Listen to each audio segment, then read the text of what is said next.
Chapter 975. After Sheng withdrew from the Red Lotus case to investigate the R case, the few people who wanted to be assigned to the case were instantly put in a difficult position. The information they had was obtained after those people were arrested. They had no idea how Sheng found those people.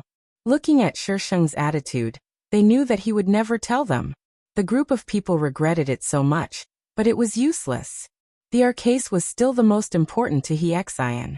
When Sheng joined the R case, the first case to be overturned was Dong Chun's case. This news shocked everyone in the Criminal Investigation Unit. Dong Chun had confessed to the crime. You said that Dong Chun is not the murderer. What evidence do you have? Hua Xiao stared straight at Sheng. Uai, who was sitting beside him, was a little restless. She had gone back to look at the information. It was huge and messy. She could not figure out anything in a short period of time. Sheng was eating sunflower seeds. Have you found out who the man Lu Fan went to meet is? Dong Hao admitted that Lu Fan went to meet his vice president. He Xian replied. He said that he ate sh*t. You believe him? He Xian was speechless. Didn't you say that there were no surveillance cameras? They had also checked. Indeed, there were no surveillance cameras that showed who Lu Fan went to meet. Before He Xian could finish complaining, Sheng said. He did go to meet the vice president. He Xian was speechless. So what was the problem? Sheng finished eating the last sunflower seed and picked up the tablet beside him. He tapped a few times and a few photos appeared on the screen. The vice president was in the photos. This is the person I found by simulating several possible routes he might have taken. When he left, he got into this car. You have been investigating for so long. This car should look familiar, right? The look in Sheng's eyes was as if it was a huge sin for them not to know. Hua Xiao said coldly, It's Dong Hao's car. Dong Hao, Dong Chun's father. He is the real leader of the Dong group. He is the murderer. Everyone was speechless.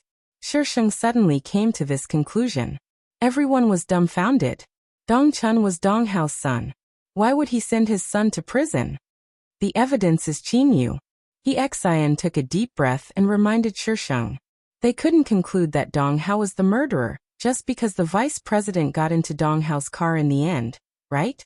Moreover, the car was quite a distance away from the place where Vice President Lu Fan met. Not to mention that Dong Hao could say that he was not in the car. Even if he said that he was, he could say that it was on the way. And he would be able to clear his name. Director Dong, I have already discussed with Lu Fan. Suddenly, there was a conversation in the conference room. Everyone's expression froze. You didn't leave any evidence behind, did you? This voice should be Dong Hao's. You don't trust me? The vice president chuckled and lowered his voice. President Dong, that's your daughter-in-law. Do you really want her? She asked for it. Sheng turned off the recording. It's obvious that this vice president doesn't fully trust Dong Hao. He left some evidence behind. Qinyu, where did you get this thing? They had turned the vice chairman's house upside down, but they still could not find any evidence. Captain He, do you really want to know? Speak. I'm not telling you. He Xian. Take a deep breath. Calm down. She's the director's daughter. Solve the case. After mentally preparing himself, He Xian continued. If Dong Hao is the murderer, why did he kill his daughter-in-law and let his son take the blame? Sheng shrugged. Who knows? Maybe he's a psychopath. He Xian. Let me be quiet. On September 5th, Dong Hao also went to Hibiscus House. Dong Chun's wife went to see Dong Hao. Hua Xiao suddenly interrupted. Mr. Hua, you didn't mention this before. He Xian was mentally exhausted. Why did everyone keep this a secret? And he couldn't afford to offend them. Hua Xiao's face was expressionless as he said frankly, I just remembered. Hua Xiao indeed just remembered, because he had only vaguely heard someone mention it. Sheng glanced at Hua Xiao and clicked on a few new photos. According to the surveillance footage of Hibiscus House, Dong Chun's wife did go to see Dong Hao. Also, the content of their discussion was quite interesting. Do you want to see it? Sheng raised his eyebrows. He Xian rubbed his eyebrows and repeated. Where did you get this from? There were actually surveillance cameras in Hibiscus House? This was an invasion of the guest's privacy. This time, Shisheng answered straightforwardly. It's the property of Red Lotus Gang. My hand slipped and made a copy. Red Lotus Gang? Alright, this was a gang. It was normal to secretly install surveillance cameras. But how did your hand slip so well? Dong Hao and Dong Chun's wife were talking about the 5 people who had died in the business circle.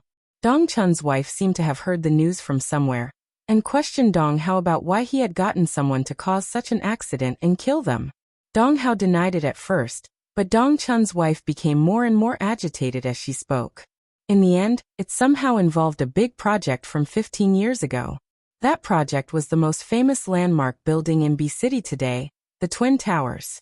Back then, there were several big companies competing for the Twin Towers, but in the end, the one who got it was indeed the Dong Corporation, which was not very outstanding among all the companies at that time. Ever since the Dong Corporation built the Twin Towers, the Dong Corporation began to leap forward. In just over a decade, they became the leader of B City. Back then, the Dong Corporation was able to get this project because the Dong Corporation had used underhanded methods and even killed people. Dong Chun's wife knew about this and threatened to tell Dong Chun. How could Dong Hao tolerate her? That time at Farong restaurant was the last chance Dong Hao gave Dong Chun's wife. He and looked deeply at Shisheng. Get ready to arrest him. Everyone looked at each other and started to work. This was really a turn of events. You're very good. Hua Xiao praised indifferently when he passed by Shisheng. Of course. Shisheng raised his chin. In this era full of big data, it was easy for him to check something. Then why don't we see who will find out ours true identity first? Hua Xiao's eyes burned. Shisheng looked at Hua Xiao suspiciously. Not interested. Who the hell wants to compete with the male lead? I'm not crazy. Are you scared? Shisheng propped his face up. Mr. Hua, as long as you're happy. Stay away from the male lead, and cherish your life. Hua Xiao. Hua Xiao left with a sullen face, leaving Uai alone in the meeting room.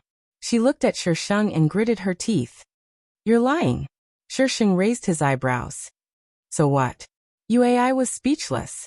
Yes, so what? Could she expose her? No. Because that would prove that she had stolen her things. That video was in her files, but it was encrypted and she couldn't open it. However, she couldn't remember the title of the video wrong. She had this video in her hands all this time, but she had never taken it out. Dong Hao never thought that there would be surveillance cameras in Farong restaurant. He had clearly gotten someone to check. It wasn't without a reason that he had arranged to meet there. Dong Chun was there. Even if something really happened, they would only suspect Dong Chun. Chapter 976. After Dong Hao was arrested, there was video evidence, so he couldn't deny it. Although he claimed that he wasn't guilty at first and asked a lawyer to defend him, he still admitted that he was guilty under the relentless efforts of the police. Dong Hao's motive was similar to what Shisheng said.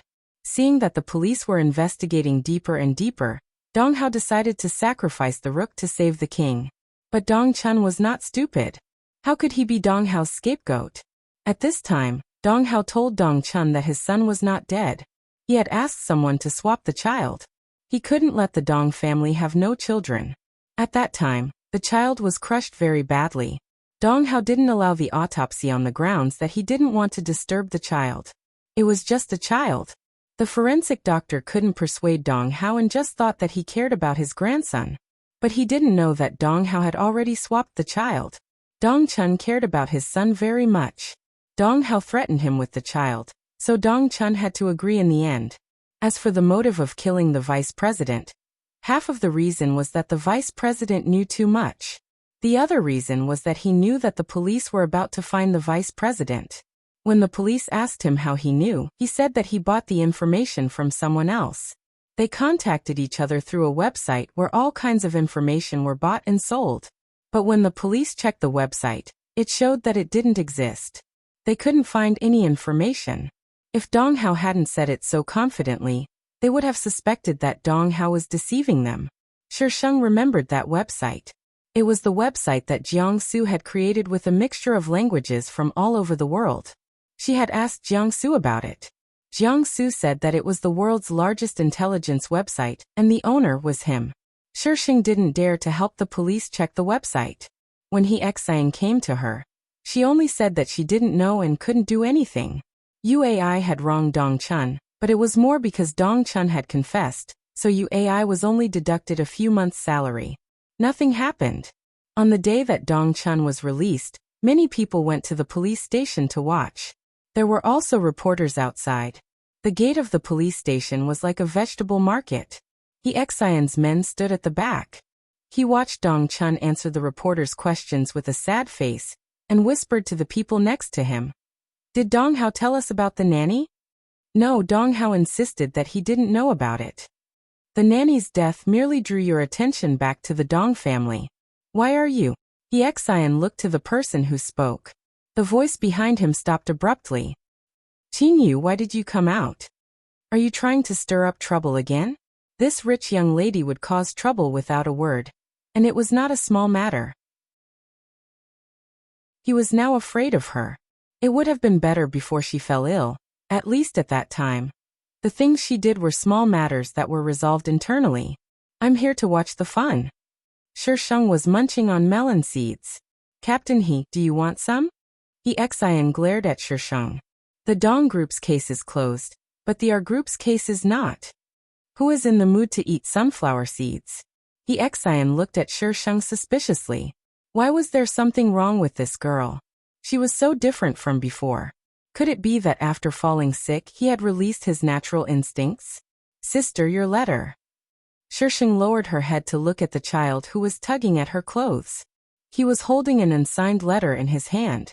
Shisheng stared at the letter for a few seconds and did not take it. Who asked you to deliver this? A beautiful sister. The child replied obediently. She said it's for the most beautiful sister here. Shisheng looked to He Xian. Captain He, take it. Isn't this for you? Why did he ask him to take it? I'm afraid it's a trap. Shisheng answered honestly. He Xian could not believe it.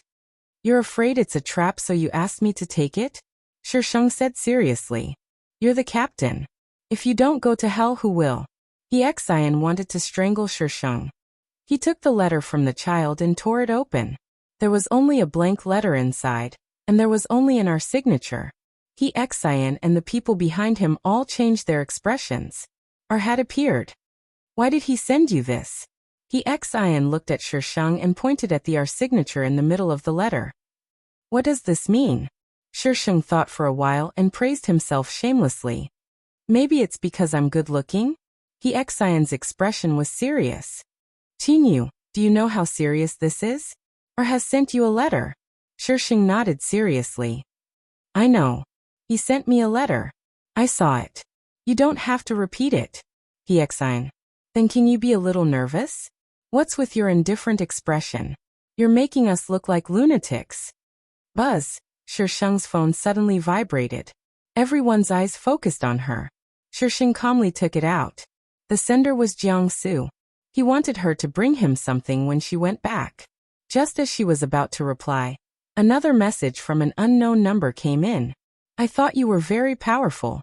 I didn't expect you to be a coward. Shisheng. So why did he send her a letter when he had her contact number? There's cat biscuits. I don't understand this pervert's thoughts. Shisheng's fingers quickly slid across the screen. If you're not afraid of death, come and stand in front of I. It's a provocation. Who doesn't know how to do it? The other party replied almost instantly. You're not qualified. Yo, you're even crazier than I. Very good. There's always a retard who wants to harm me. It's scary. Delete, delete. Shisheng quickly blacklisted the other party and set it to not accept any spam. What are you doing?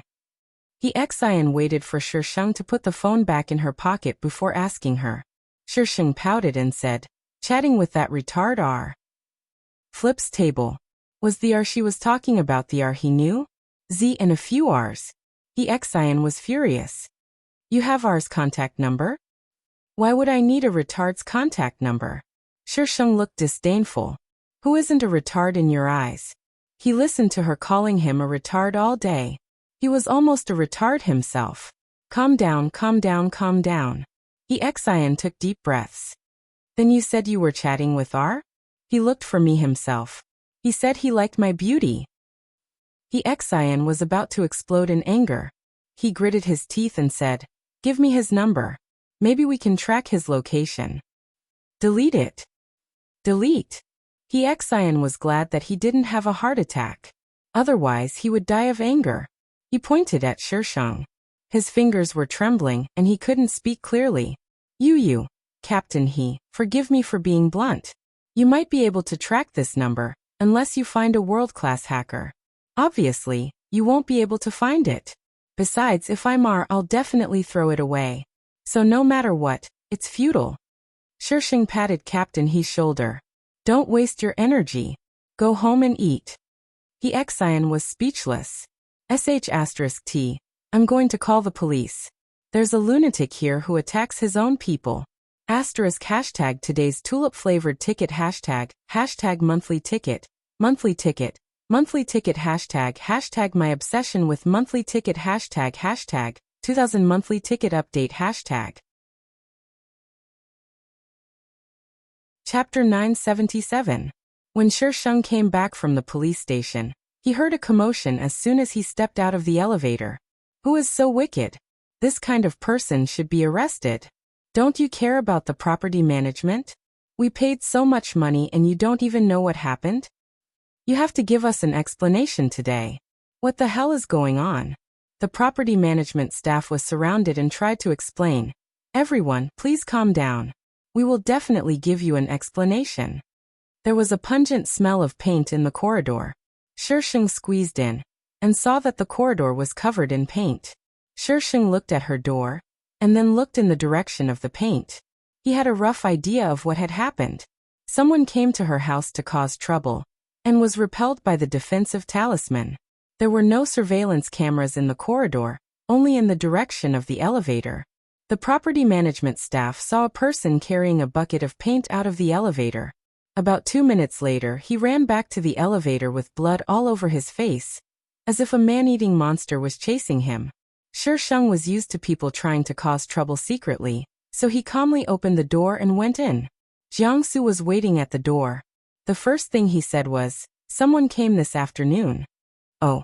Shisheng put down the things. How do you know? Jiangsu showed the computer to Shisheng. The surveillance camera was right at her door. Shisheng's mouth twitched. You installed surveillance cameras in front of my house? Just in case. He had to guard against too many people. Shisheng looked at him and raised his eyebrows. What do you want to ask? Jiangsu sped up the video just as the person was repelled. Why? Shisheng turned and pointed at a talisman on the door. Look this. It's just a defensive talisman. That's not what I want to ask. He had noticed the talisman before. Dingu also told him that he had seen Shisheng fight with the triads. He was not curious about it at all. Then what are you asking? Jiangsu pointed at the wrist of the person on the screen. Why did the people from our group target you? Shisheng leaned over to take a look. His sleeves covered most of the tattoo, but it wasn't hard to guess what the tattoo was. Shisheng was silent for a moment. Who knows what the pervert is thinking? Jinyu. I'm fine. Jiangsu took a deep look at Shisheng, turned the computer back, tapped on it for a while, and then turned it back to Shisheng. They are collecting information about you. How did she provoke those lunatics? I received a letter today. Shisheng looked away from the screen. Jiangsu asked, what letter? It's the signature of an R. Jiangsu's expression stiffened for a few seconds. He took a deep breath. Challenge letter.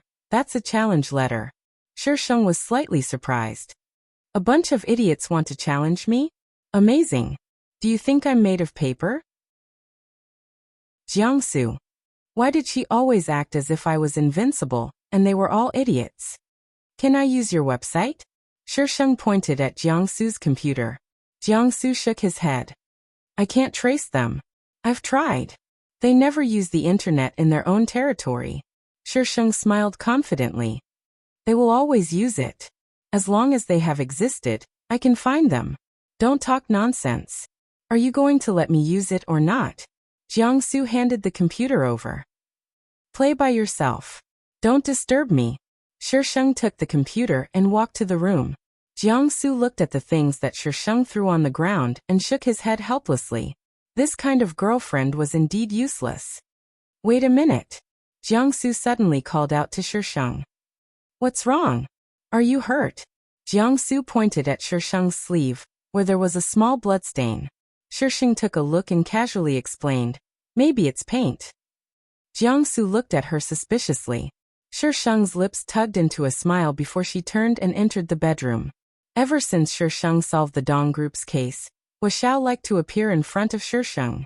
Hua Xiao was an unapproachable existence in the police station. Only UAI had taken the initiative to look for someone like this. They had thought that UAI and Hua Xiao would have some kind of passion, but in the end, UAI was abandoned. Everyone looked at UAI with an obscure gaze. Hua Xiao had taken UAI to a few cases before. In everyone's eyes, it was all Hua Xiao's credit. Without Hua Xiao, could UAI have solved the case? There were many people who took advantage of the situation. You couldn't think that just because others flattered you for a while, they would always do so. You might be trampled under their feet in the next moment. This story taught us that we had to be vigilant at all times. We had to think clearly about why others flattered you. Did they really treat you as a friend, or were they just forced to do so?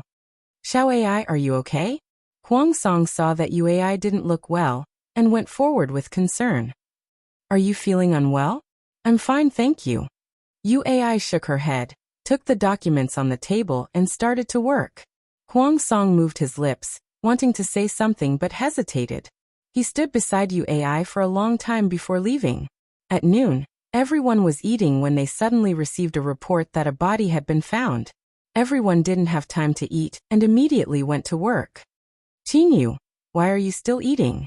He Xian passed by Shisheng, angrily pulled her lunchbox open, and dragged her out. Shisheng quickly took the lunchbox. Eating was more important than a dead person. If she didn't eat her fill, how could she have the energy to act pretentious and solve the case? He Xian. This girl was definitely sent to torture him. Shisheng carried the lunchbox to the car. A group of people watched her eat. Some of them had just been served and hadn't eaten a single bite. Now that they smelled the aroma of the food, their stomachs grumbled. Everyone. This was real torture. The location of the crime was a river in B City. Someone found a body by the river and immediately called the police. The police had already pulled up the cordon. He Xian arrived with his men and took over their work. Shisheng stood aside, idly munching on melon seeds. When He Xian finished asking about the situation, Shisheng had already started playing games. He Xian. If murder wasn't illegal, he would be the first to strangle this woman. It's fine if you're munching on melon seeds, but you're still playing games? Don't you have any self-awareness as a police officer? Qingyu. He Xian shouted. He didn't dare to shout at her just because she was the chief's daughter. At worst, he would just lose his job. He was ready to risk it. Shisheng ignored He Xian. He had no choice but to come over and snatch Shisheng's phone. He nimbly stuffed it into his trouser pocket. Are you here to play games? Shisheng said innocently. I didn't intend to come. It was you who dragged me along. You're blaming me? He Xian. Calm down. It's illegal to strangle someone to death. Look at this. He Xian handed a piece of paper to Shisheng. The most eye-catching thing was the flowery sticker with the letter R on it. The fragrance of rotting in the soil. There was no superfluous description, just one sentence. What did it mean? Asterisk flips table asterisk, who the hell could understand? Anyway, He Xian was dumbfounded. He didn't really understand the thoughts of these perverts. Shisheng glanced at the corpse. What did the victim do? He Xian shook his head. There was no identification on her body. I'm not sure yet. There were no injuries on her body. The cause of death is unknown. We'll have to wait for the forensic doctor. Asterisk little fairy. Today is the 7th day of the Lunar New Year. First, I'll observe a moment of silence for the cherub who have to go to work. Next, I'll observe a moment of silence for the cherub who are about to start school. Chapter 978. The deceased was a female between 22 and 25 years old. She was only wearing a nightgown and crawling on the ground. There were no traces of being violated. Almost everything on the deceased that could prove her identity had been removed, leaving only a cheap nightgown. There was not even underwear inside. He Xian asked Shisheng. Could it be R? How would I know? Shisheng rolled his eyes at He Xian. He was not our salt substitute. Captain He, I found something. Uai ran over from a distance, ignoring Shisheng. She said to He Xian with a straight face, tire tracks were found. He Xian waved his hand and motioned to take a look. Shisheng leaned against the car and didn't move. He Xian knew that he couldn't call him, so he didn't call him. Once He Xian and Uai were out of sight, Shisheng slowly made her way over to the corpse. She looked at the corpse and then looked around. It was very remote. Ordinary people wouldn't come here. There was a river in front and a slope behind. There was a small road on the slope. This road was built around the river. Some people would come here for a morning run. The person who found the corpse was walking his dog. The dog suddenly ran down the slope. The owner called for it for a long time, but it didn't go up. So he came down and saw the deceased. Miss Qin, what do you think? Hua Zhao's voice sounded from the side. Shisheng. This male lead is crazy. He's always looking for trouble with me. He likes her? Don't be kidding. She only saw a fighting spirit in the male lead's eyes. It was the kind of fighting spirit that wanted to kill the opponent on the ground. She flipped the table. Why didn't she check on that R? Why did she have to compare with her? If this wasn't cat biscuits, then what was? Shisheng squeezed his fingers, and there were a few crisp sounds. He turned his head left and right and suddenly punched Hua Xiao in the face. I have tolerated you for a long time. Shisheng punched someone at the scene of the crime. And it was Hua Xiao, the consultant. Someone told Qin Yi. Qin Yi knew what his daughter had done recently. He and Li Lan were a little worried, but they didn't dare to tell her when they thought that she almost died. After a serious illness, her whole person changed. Who wouldn't be suspicious? But she remembered everything. Even if they tried to probe her occasionally, she could deal with it naturally. This was their daughter. Qin Yu. Qin Yi was so angry that he slapped the table. Do you know who you're hitting? Shisheng answered honestly, Hua Xiao. If it wasn't for Hua Xiao, I wouldn't have bothered to make a move. You dared to make a move even though you knew. He was so angry. Do you know who Hua Xiao's grandfather is? I just beat him up. I didn't even kill him. He's a big man and he wants to complain to the higher-ups? If the young couldn't beat him, the old could. Wasn't that the skill of a villain? The male lead Darren shouldn't have activated this skill. Qin Yi was angry. Do you still want to kill him? Do you still want to stay in the criminal investigation unit? Shisheng looked at Qin Yi innocently. He can't beat me and he blames me? Qin Yi gasped for breath, his face red and his neck thick. Qin Yu, you go and apologize to Hua Xiao. Oh. Apologize to the male lead? Dream on. Not going. Oh. You said you wouldn't go. Why did you agree? Host, don't cause trouble, I'm telling you. Shisheng came out of Qin Yi's office and snorted coldly. He looked like a pervert who wanted to kill someone. Master, come quickly. The host's illness is serious again. The system can't take it anymore. You're the one who's sick. Usually, sick people won't admit that they're sick. Host, don't deny it. You're sick. If you're sick, take medicine. Don't go out and harm others, okay? Shisheng ground his teeth. Since you said that I'm sick, how can I live up to the word sick if I don't harm others? The system had better go offline. Shisheng sneaked into the ward in the middle of the night and beat Hua Xiao up again. Hua Zhao's injuries weren't serious, but after being beaten up by Shisheng, he probably wouldn't be able to see anyone for at least 10 days to half a month. To prevent Hua Zhao's superiors from interfering, Shisheng even prepared some amateur shows for Hua Xiao. He threatened that if Hua Xiao dared to complain to his superiors, he would become famous all over the world. Shisheng didn't hide his identity at all. Hua Xiao knew who beat him up, but he couldn't say anything. Hua Xiao grew up, and other than hitting a wall with the female lead, it was Shisheng who beat him up. Mr. Hua, who beat you up? I don't know, Hua Xiao replied coldly. Give me your phone. The man hurriedly handed the phone over. Hua Xiao wanted to ask his superiors to remove Qin Yi from his position, But instead of getting support, he was scolded. Hua Xiao felt that something was wrong. Ignoring his injuries, he went to find old Master Hua. Young master? The maid opened the door for Hua Xiao and was shocked to see him.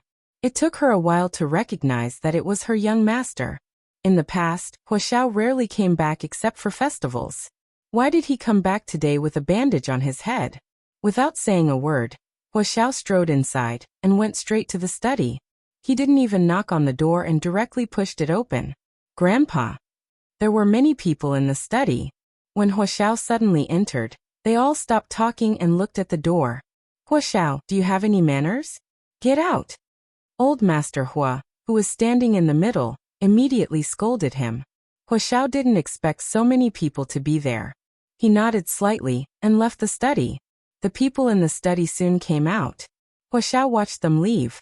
These people didn't seem like the people his grandfather usually interacted with. This time, Hua Xiao knocked on the door and went in. Grandpa, I know why you are here. Old Master Hua rubbed his eyebrows. But I can only tell you, don't do anything to them. Hua Xiao frowned. Why? Old Master Hua was counting on this grandson to take over his position. Naturally, he had to tell him the pros and cons. He pondered for a long time and slowly said, a few days ago, Qin Yu contacted the National Security Agency. Shisheng used state secrets to threaten the National Security Agency to withdraw the surveillance on Jiangsu, and not to touch the Qin family and the Li family. Otherwise, she wasn't sure whether those things would be lost abroad. She didn't hide her identity? Hua Xiao was shocked. How dare she threaten the National Security Agency? No. She revealed her identity as soon as she went up, as if she was afraid that others wouldn't know who she was. The people in the National Security Agency didn't know how to react. The National Security Agency agreed? The National Security Agency tried to arrest her, but Old Master Hua's face was serious. They failed. The Qin family and the Li family are both impregnable. She will know every move of the National Security Agency and react in a way that will catch them off guard. Under such circumstances, what else could the National Security Agency do? She didn't make any excessive demands. She just guaranteed the safety of the Qin family and the Li family and Jiangsu. Hua Xiao murmured, who is she? Chapter 979. After hitting Hua Xiao, Shisheng came to work as usual the next day. Everyone looked helpless. This was the result of having a backer. As soon as Shisheng sat down, Xian rushed out of his office. Qin Yu, why did you hit Mr. Hua yesterday? I don't like him. He was still chattering in her ear. Who else would she hit? Xian. Who do you like?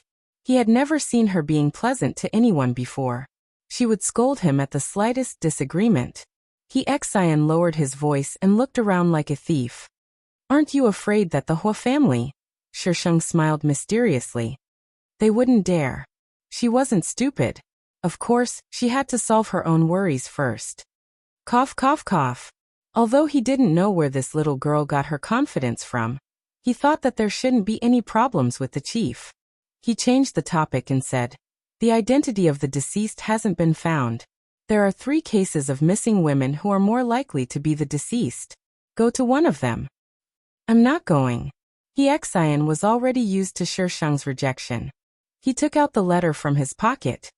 I've read the old case. This is ours challenge letter. A criminal police officer received it. Do you know what happened to him? He died. It was all a trap.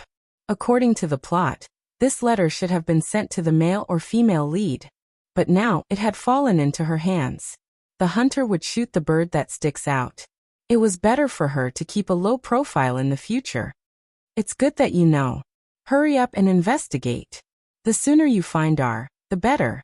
I'm not going. She wouldn't go if there were people outside who wanted to secretly harm her. She should be the one to make the first move. Captain, I'll go. Uai interrupted and volunteered. Xian looked at Shisheng and then at Uai.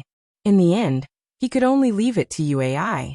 Uai held the document and secretly clenched her fists. She would definitely find out the truth. Most of the people in the criminal investigation unit had gone out. The entire office was very quiet. Shisheng tapped on the keyboard from time to time. Her screen was full of dense lines, including several lines that were marked in red. They came from all directions and gathered at one point. Shisheng's screen suddenly turned black, and a sentence popped up. I found a location. The corners of Shisheng's mouth twitched. He quickly typed a few words and deleted them. Send them to me. Yes, he could not dampen his wife's enthusiasm. The location that Jiangsu sent to her was totally different from hers. Even a world of difference. Obviously, Jiangsu's location was more hidden. He should have used his intelligence website to get the address. She hadn't realized it before. Sai, his wife, was quite useful. You want to go? Of course. The sooner I get rid of this group of idiots, the sooner I can go home and hug my wife. Then, I can just sit there and wait for death. Dingu is waiting for you outside. I can do it alone. She still had to take care of him. It was troublesome. I'm here for you. I know, I'll take them there. Come back soon. Shisheng turned off his computer. As expected, Dingu and his men were waiting outside the police station. When they saw her come out, their expressions were very interesting. His future sister-in-law seemed to be very impressive. Nice to meet you, Miss Qin. Dingu greeted her respectfully, and the men behind him bowed and greeted her. Shisheng looked at the group of burdens and sighed. Let's go. Dingu hurriedly opened the door of the car next to him, and let Shisheng get in first. It was a little far from the police station. Everyone in the car kept silent, and the atmosphere was very awkward. Dingu coughed and tried to find a topic. Miss Qin, how did you meet Brother Jiang? On a dark and windy night. I met him. Dingu. What happened? He thought he would hear a story of a hero saving a damsel in distress. In the end, she just explained it to him with one sentence. Bad review. Dingu secretly sized up Shisheng. He felt that this girl was full of thorns. If he was not careful, he would be pricked into a hedgehog. He better not say anything. Miss Qin, we're here. It's the building in front. We've already checked. That building was built a few years ago. It was supposed to be demolished a few years ago, but for some reason, it was left unsettled. Shisheng looked at the old door and frowned slightly.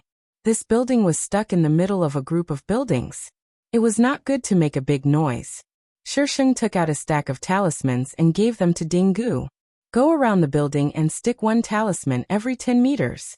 Stick these on your body. You only have 10 minutes. Don't waste time. Miss Qin, are you a Taoist? Dingu still remembered clearly how he was sent flying last time. He really did not expect there to be such an expert in this world. He wanted to ride on her coattails. No. Why would she want to learn Taoism? She had cat biscuits. Then, Shisheng glanced at Dingu and said coldly, You talk so much nonsense. Why don't you be a storyteller? Dingu. There was no such thing as a storyteller now. He quickly distributed the talismans to the others and asked worriedly, Miss Qin, can I stick them on however I want?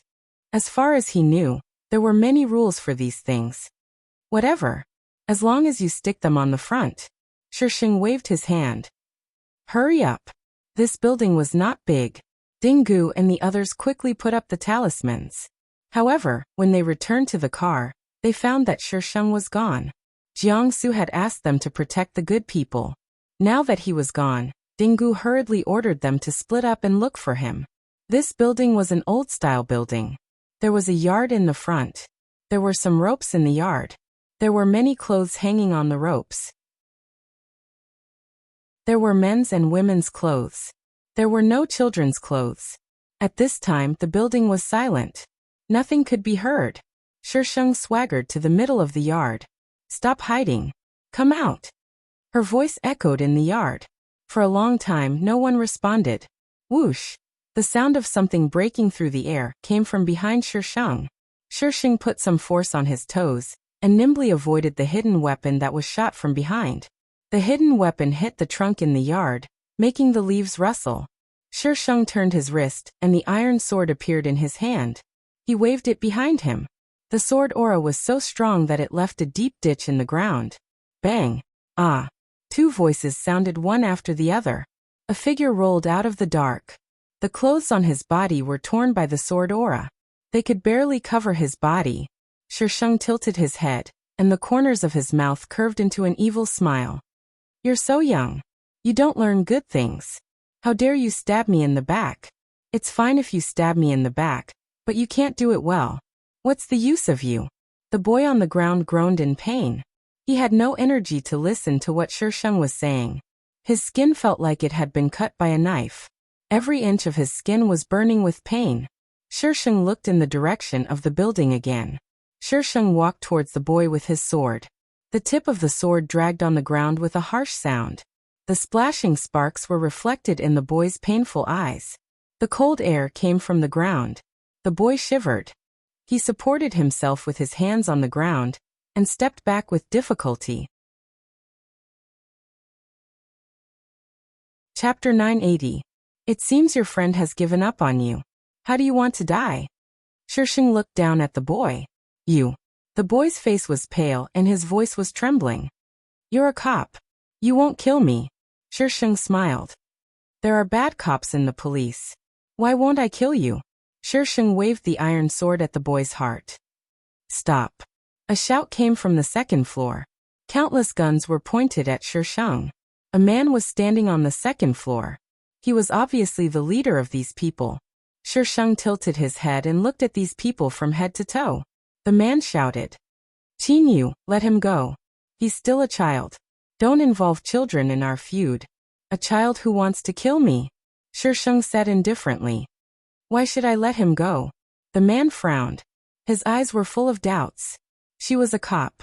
How could she say such things? He's just following orders. What does that have to do with me? I only know that he wants to kill me. Politeness demands politeness. Isn't it normal for me to kill him? Shisheng said. The iron sword was about to pierce the boy's chest. Suddenly, a few stones bounced from the side and hit the iron sword. The iron sword was slightly deflected and pierced the boy's arm. The boy was in great pain, but he clenched his teeth and didn't make a sound. Qinyu, you shouldn't be on the side of justice. A gentle voice slowly spread in the yard. I never said I was on the side of justice. Shisheng sneered and looked at the higher floor. A woman was standing on the fourth floor. She was very gentle, just like her voice. The woman smiled and sincerely invited him. Why don't you join us? You're qualified to find us. You're not qualified. Shisheng said to the woman. The woman certainly remembered this sentence. Shisheng's behavior had left a deep impression on her. She had thought about her reaction before she sent her the message. However, she had never expected that she would blacklist her and come here alone. If she could draw such a person to her side. Qinyu. Crash bang. The woman's voice was drowned out by a cacophony of noises. Smoke and dust rose from the surroundings, covering the scene below. The entire building seemed to be on the verge of collapse. They couldn't see where the people were, and they didn't know who gave the order to shoot. The gunshots were continuous, and the bullets were as dense as raindrops. If there was really someone down there, they would have been turned into a sieve. Catch her. The woman picked up the walkie-talkie and ordered. We should retreat now. The man's voice came from the walkie-talkie. The police will be here soon. Catch her. The woman's tone was firm. Why did you catch me? The woman's body stiffened. She turned around abruptly, a cold glint flashing across her eyes. A smiling face barged into her line of sight. How did she get up here? When did he come up? She didn't notice it at all. The woman didn't panic. She looked at Shisheng calmly. Qinyu, we can have a good talk. You'll have a better future. Believe me, you're the same kind of person as us. Shisheng sneered. I'm different from you. Qinyu, don't deny it. Deep down in your heart, you want to be with us, don't you? You belong to us. There's a devil living in your heart. It's your true self. Come, be with us. The woman's voice was soft and gentle, making people indulge in her voice and be controlled by her.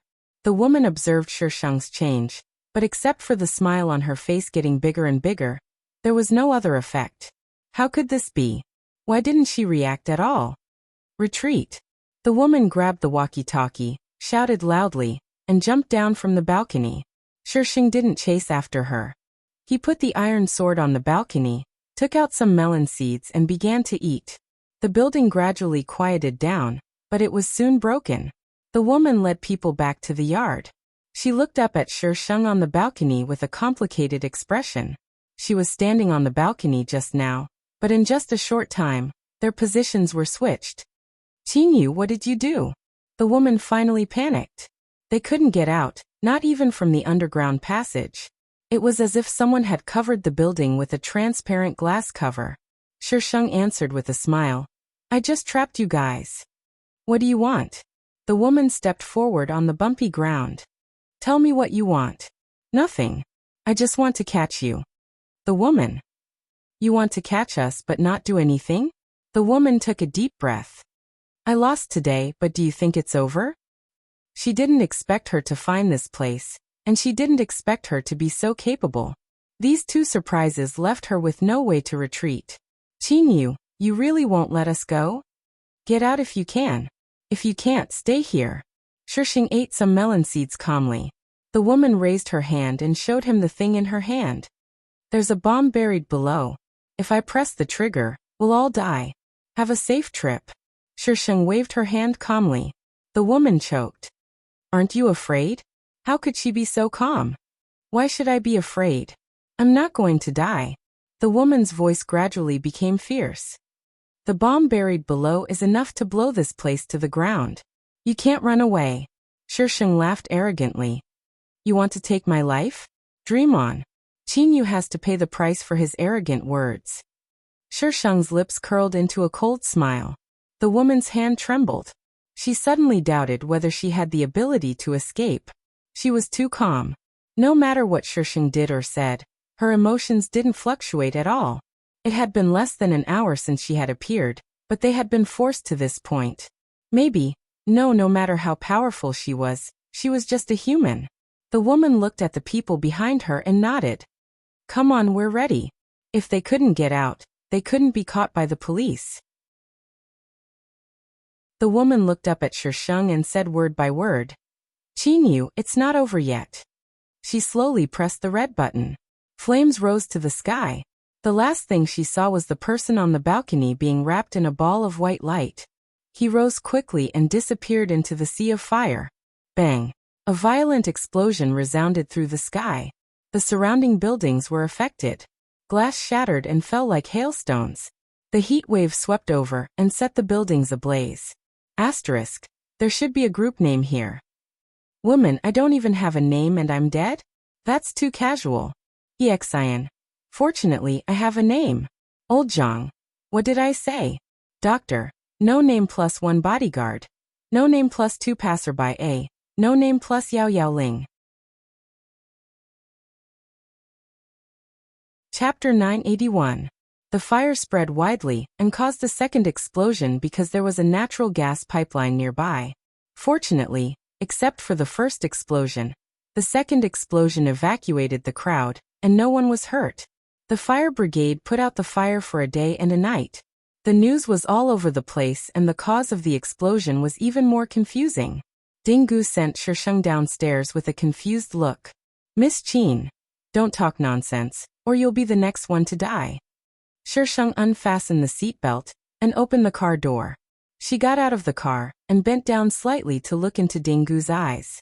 If it weren't for Jiangsu, I would have killed you. Dingu understands. Dingu squeezed out a few words with difficulty, and his back was full of cold sweat. This woman was much more dangerous than Jiangsu. Sheng closed the car door, and Dingu stepped on the gas pedal to leave this place. He didn't want to stay any longer. Who knew if she was in a bad mood and suddenly changed her mind? Sheng walked to the elevator with his head down. There was a man standing at the elevator door. Sheng paused and looked back. There was a man on the phone in the distance and a cleaner at the exit of the stairs. There were 3 people in total, including the man standing at the elevator door. Something was wrong.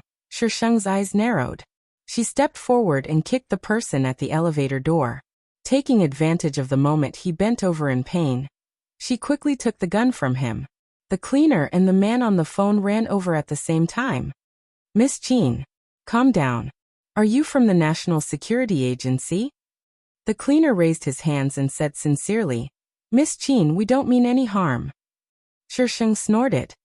You sneaked around my neighborhood with a gun, and you say you don't mean any harm? I remember I told you not to show up in front of me, right? Miss Qin, we have something important to talk to you about. Can you put down the gun?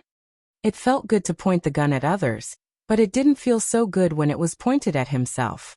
This woman was too observant. They thought they didn't give anything away, but she removed their gun as soon as she came up. You're so annoying. You promised to buy it for me. Oh, I'm sorry. I was working overtime and forgot about it. Baby, don't be angry. I'll take you to buy it later, okay? A group of couples came in from outside, but before they saw them, the two of them started quarreling. Miss Qin. The people from the National Security Agency looked at the Shisheng nervously. Someone was coming. Can you put your gun away?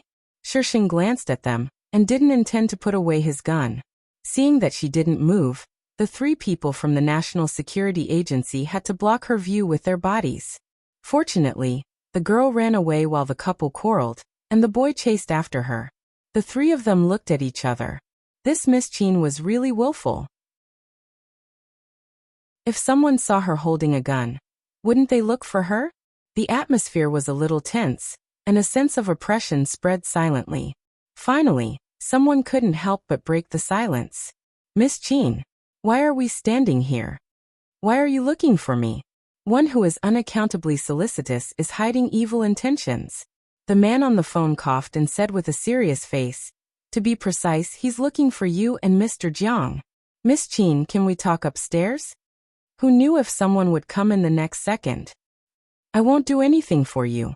Shisheng's attitude was very clear. Ding! The elevator just arrived. The three people from the National Security Agency were afraid that someone would come out. The elevator slowly opened, and no one was inside. They breathed a sigh of relief. Shisheng flashed in and warned them, don't show up here again. Otherwise, it's hard to say whether you can keep your lives.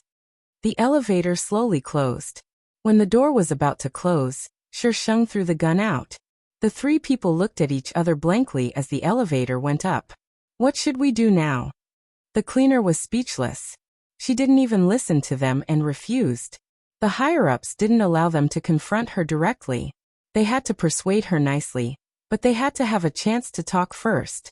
Can we talk to Jiangsu?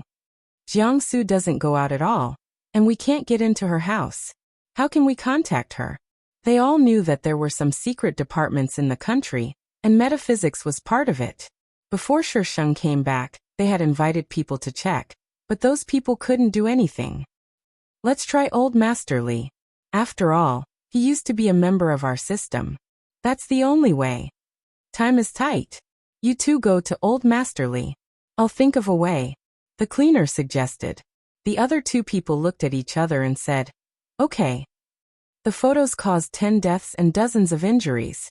The investigation is still in progress. The specific reason for the photos hasn't been released yet. Please continue to pay attention to this channel. As soon as Shisheng opened the door, he heard the news. Jiangsu was sitting in a mess with his wheelchair on one side. Obviously, he had lost his temper before. Hearing the sound of the door opening, Jiangsu turned around. He pursed his lips and said in a low voice, "Can you help me?" Shisheng went forward and put him on the sofa. He squatted down and checked his legs. They were red and swollen because of overexertion. Jinyu. Yes. What's wrong? I'm fine. Shisheng put down his pants. Why did you lose your temper? When she came out, she called him to tell him that she was safe. It couldn't be because of him. Jiangsu glanced at Shisheng and pointed to the computer on the ground. The computer hadn't been turned off. Shisheng saw the video as soon as he opened it. Shisheng reached out to click on it, but Jiangsu stopped her and shook his head slightly. Don't watch it. There was a hint of uneasiness and pleading in his voice. Shisheng hesitated for a moment, let go of his hand and closed the computer. He asked calmly, "Who sent it to you?" Hoda Red Lotus Society. When she was cleaning up the Red Lotus Society, she had heard about this person. He was the second in command of the Red Lotus Society, and controlled half of the decision-making power of the Red Lotus Society. Jiangsu's fingers clenched, and a strong hatred burst out of his eyes. Everything that happened today was caused by him. Very good. Shisheng opened his hand, intertwined their fingers, and comforted him softly. I'm by your side. I owe you nothing. Jiangsu didn't say who made him like this. She asked him once, but Jiangsu avoided talking about it. He was even a little resistant, so she didn't press him. If she had known, Hoda would have been dead long ago. That video. Jiangsu said with difficulty. Don't say it if you don't want to. It's me. Jiangsu's breathing was a little rapid. He looked at Shisheng, and his lips opened and closed. After a while, he spat out a complete sentence. It's the video of the screws in my legs. #hashtag I don't understand why someone is asking who Mubai is #hashtag I'm the only one who can make a villain like Mubai look so cute #hashtag I'm begging for lavender votes today #hashtag I'm begging for monthly votes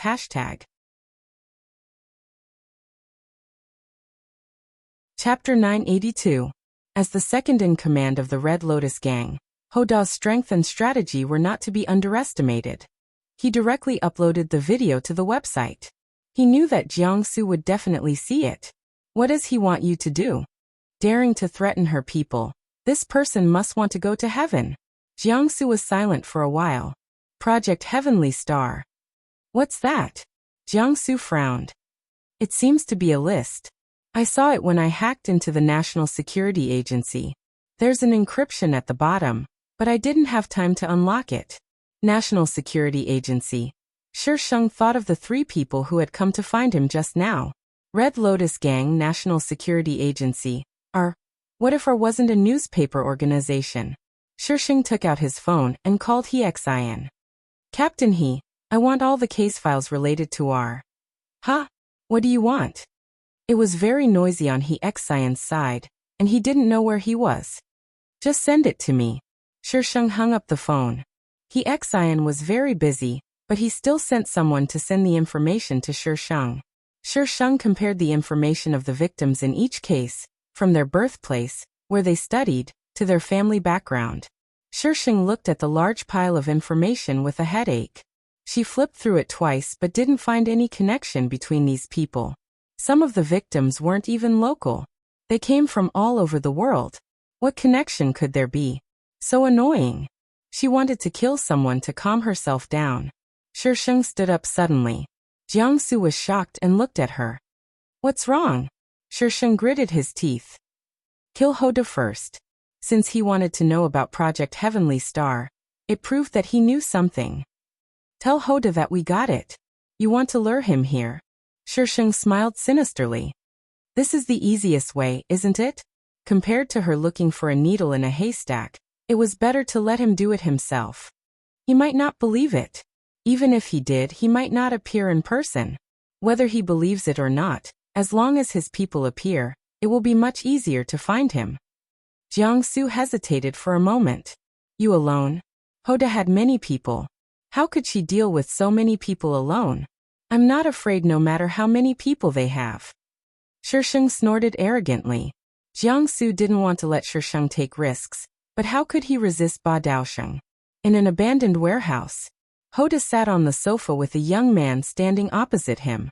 His whole body exuded a noble and elegant temperament, which was incompatible with this dilapidated space. The space was silent and no one spoke. Tick-tock, tick-tock. Mubai tilted his head slightly and looked at the clock that someone had hung on the wall. What are you doing here?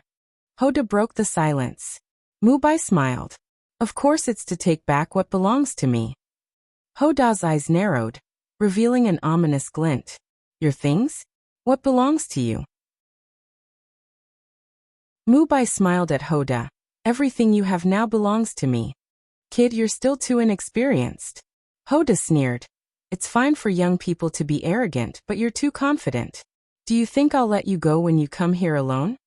Hoda's men pointed their guns at Mubai. As long as Hoda gave the order, he would be shot into a hornet's nest. Mubai's gaze gently swept across these people and nodded slightly. That makes sense, so I can only ask you to stay here. What? Hoda's voice suddenly stopped, and the expression on his face froze. His head slowly lowered, and he looked at his chest. Thump thump. Heavy objects fell to the ground one after another, and the people around with guns fell one after another. Mubai made a pistol pose with his hand and pointed it at Hoda. With a bang, Hoda's body slowly fell on the sofa, and he died with his eyes open. Mubai sighed slightly. If only Shisheng was so easy to kill. Mubai took Hoda's computer and walked out of the door. There were many people standing behind the door, and all of them were holding guns with silencers in their hands. Young master, the traitors have been cleaned up. Mubai handed the computer to the person who spoke. Contact Jiangsu for a deal. Young master? What deal? And it was in such a crowded place. Unparalleled Wonderland was the largest entertainment club in B City. Who knew if they would meet someone important by chance? Do as I say. Mubai smiled, and his voice was gentle without any majesty, but it made the person feel a chill down his spine. Yes. Unparalleled Wonderland was open 24 hours a day. There was no distinction between day and night here, but no matter if it was day or night, there were the same number of people. Mubai's men waited at Unparalleled Wonderland for a long time, but they did not see anyone. The appointed time had long passed. Young master, are you still waiting? Mubai looked at the phone screen and smiled elegantly. I'm not waiting anymore. She would not come. In fact, she was gritting her teeth in hatred in her heart. He just chose a more crowded place, and she knew it could not be Hoda's men. Was this woman a demon? How could he win against such a person? It would be faster to commit suicide. So angry. What did Hoda and Jiangsu trade? Mubai calmed down the anger in his heart, and turned to ask the underling beside him. The underling? Young master, are you kidding? You don't even know what they traded, and you dare to replace Hoda? Project Heavenly Star. The underling saw Mubai's expression and stopped complaining. We asked Hoda's men. Someone offered a high price to buy it. I heard it was a state secret, and Hoda wanted to use Jiangsu. Project Heavenly Star. Mubai raised his hand, and the underling immediately asked the person in front to start the car. The pitch-black car merged into the traffic and soon disappeared into the night. Shisheng stood under the door of Unparalleled Wonderland. The neon lights dyed her face colorful, and she looked calmly in the direction where the car disappeared. That idiot Mubai actually came out again. When she sent the address, Jiangsu told her that something was wrong. Hoda could not have chosen such a place. Whether it was to kill or rob, it was not the best place. Shisheng could only think of that idiot Mubai who dared to do this. Hoda was probably in a bad situation. She flipped the table. She hadn't even taken revenge for Jiangsu, and Mubai, this idiot, had already taken the lead. Now Mubai was not only fighting to be a couple with her, but he was also fighting to kill the person she wanted to kill. Qinyu. Suddenly someone patted Shisheng. Shisheng grabbed the person's hand and threw him over her shoulder, slamming him to the ground. The Xian who was thrown to the ground. Oh my god, someone attacked the police here? Captain he. Shisheng's mouth twitched. Why did you pat me? He Xian got up from the ground angrily and rubbed his butt. What are you doing here? She did not do her job and was not seen all day. Now she dared to attack the police. Where was the law?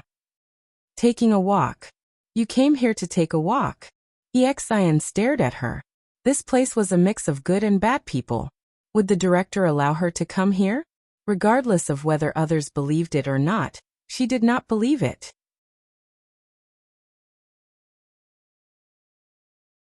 Chapter 983. Why not? Is it written here that I'm not allowed to come? Shisheng said with a serious face. He Xian grimaced and rubbed his buttocks. I'm not going to argue with you. Since you're here, come in with me. Captain he, you want to treat me to a gigolo? He Xian staggered and coughed violently. Cough, cough, cough. She really dared to say anything. Shisheng's expression said. I didn't expect you to be like this. He Xian glared at him. Qinyu, you're a police officer. Don't act like a hooligan. Watch your words. Shisheng spread his hands. I'm a hooligan in the police force. He Xian. He really wanted to find a place to strangle her. He Xian turned back, suppressed his anger, and said in a low voice, we have some clues about the victim. She was last seen here. Investigating a case. Shisheng waved his hand disinterestedly. I'm not going.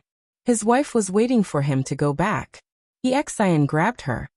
Miss Qin, you promised to help me solve the case. Aren't I investigating it? She didn't play around. She had already destroyed a contact point in the case and killed so many people. Fine, he didn't know. In the end, Shisheng went in with Xian. Xian found it strange that Shisheng suddenly changed his mind. Was it because she was in a good mood? Since the victim was last seen here, Xian naturally went to ask the staff first. However, there were many people here. If they didn't come here often, it would be difficult for them to remember a customer who had only been here once. He asked more than 10 staff, but none of them had seen the victim before. I'm sorry, I really don't remember. The staff returned the photo to Xian and pointed him in the right direction. You can ask Xiao Xiao. She has a good memory. As long as she has seen someone before, she will definitely remember it. Xiao Xiao. The staff looked around and pointed at a pretty girl standing at the front desk. There, that's Xiao Xiao. Xian put away the photo and led Shisheng to the front desk. Xiao Xiao. The delicate and pretty girl raised her head with a standard smile on her face. Hello, is there anything I can help you with? Their names were written on their badges, so it wasn't strange for strangers to call them by their names. Xian took out his badge. Officer, I have a few questions to ask you. Can I have some of your time? Xiao Xiao was a little confused. She stared at the badge in Xian's hand for a moment before nodding. Okay. She said something to the person beside her, and led Xian to a quiet place. What does the officer want to ask me? Ordinary people would be nervous when they saw the police, and Xiao Xiao was no exception. She appeared cautious and uneasy. Don't be nervous. I'm just asking about a person. Xian took out the photo of the deceased. Have you seen this person? Xiao Xiao looked at Xian and then at Shisheng, who was leaning against the wall and doing nothing. She hesitantly took the photos. The person in the photo had a pale face and his eyes were closed. He was obviously dead. Xiao Xiao's hands trembled. I've seen her before. Xian quickly asked. When? Where is it? Who's with her? Xiao Xiao frowned as she tried to recall. It should have been on the 18th. That day, I was about to change my clothes and get off work. When I passed by the toilet, I saw her arguing with someone. Did you see clearly who that person was? Xiao Xiao shook her head. At that time, that person was a little further into the toilet. I only saw this girl. Then someone called me, so I left. Arguing was a small matter here. Waitresses like her, who had no background, basically avoided such things to avoid getting into trouble and losing their jobs. It was not easy to find a job nowadays, and it was even harder to find a job with a high salary. Was it a man or a woman? Xiao Xiao shook her head.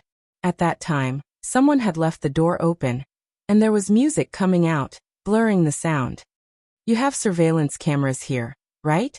Xian pointed to a camera above his head. Xiao Xiao looked over and nodded slightly. There are in the corridor, but not in the toilet. Can you take us to see it? Xiao Xiao was a little embarrassed. This requires the approval of the manager. Then take us to the manager. Xiao Xiao took Xian to the manager.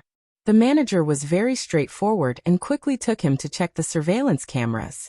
However, there was no useful information on the cameras. The toilet was a blind spot, and there was a turn from the toilet. As long as they walked along the wall, the surveillance cameras would not be able to capture them. He only saw the deceased running out of the toilet in a hurry, and did not see anyone else.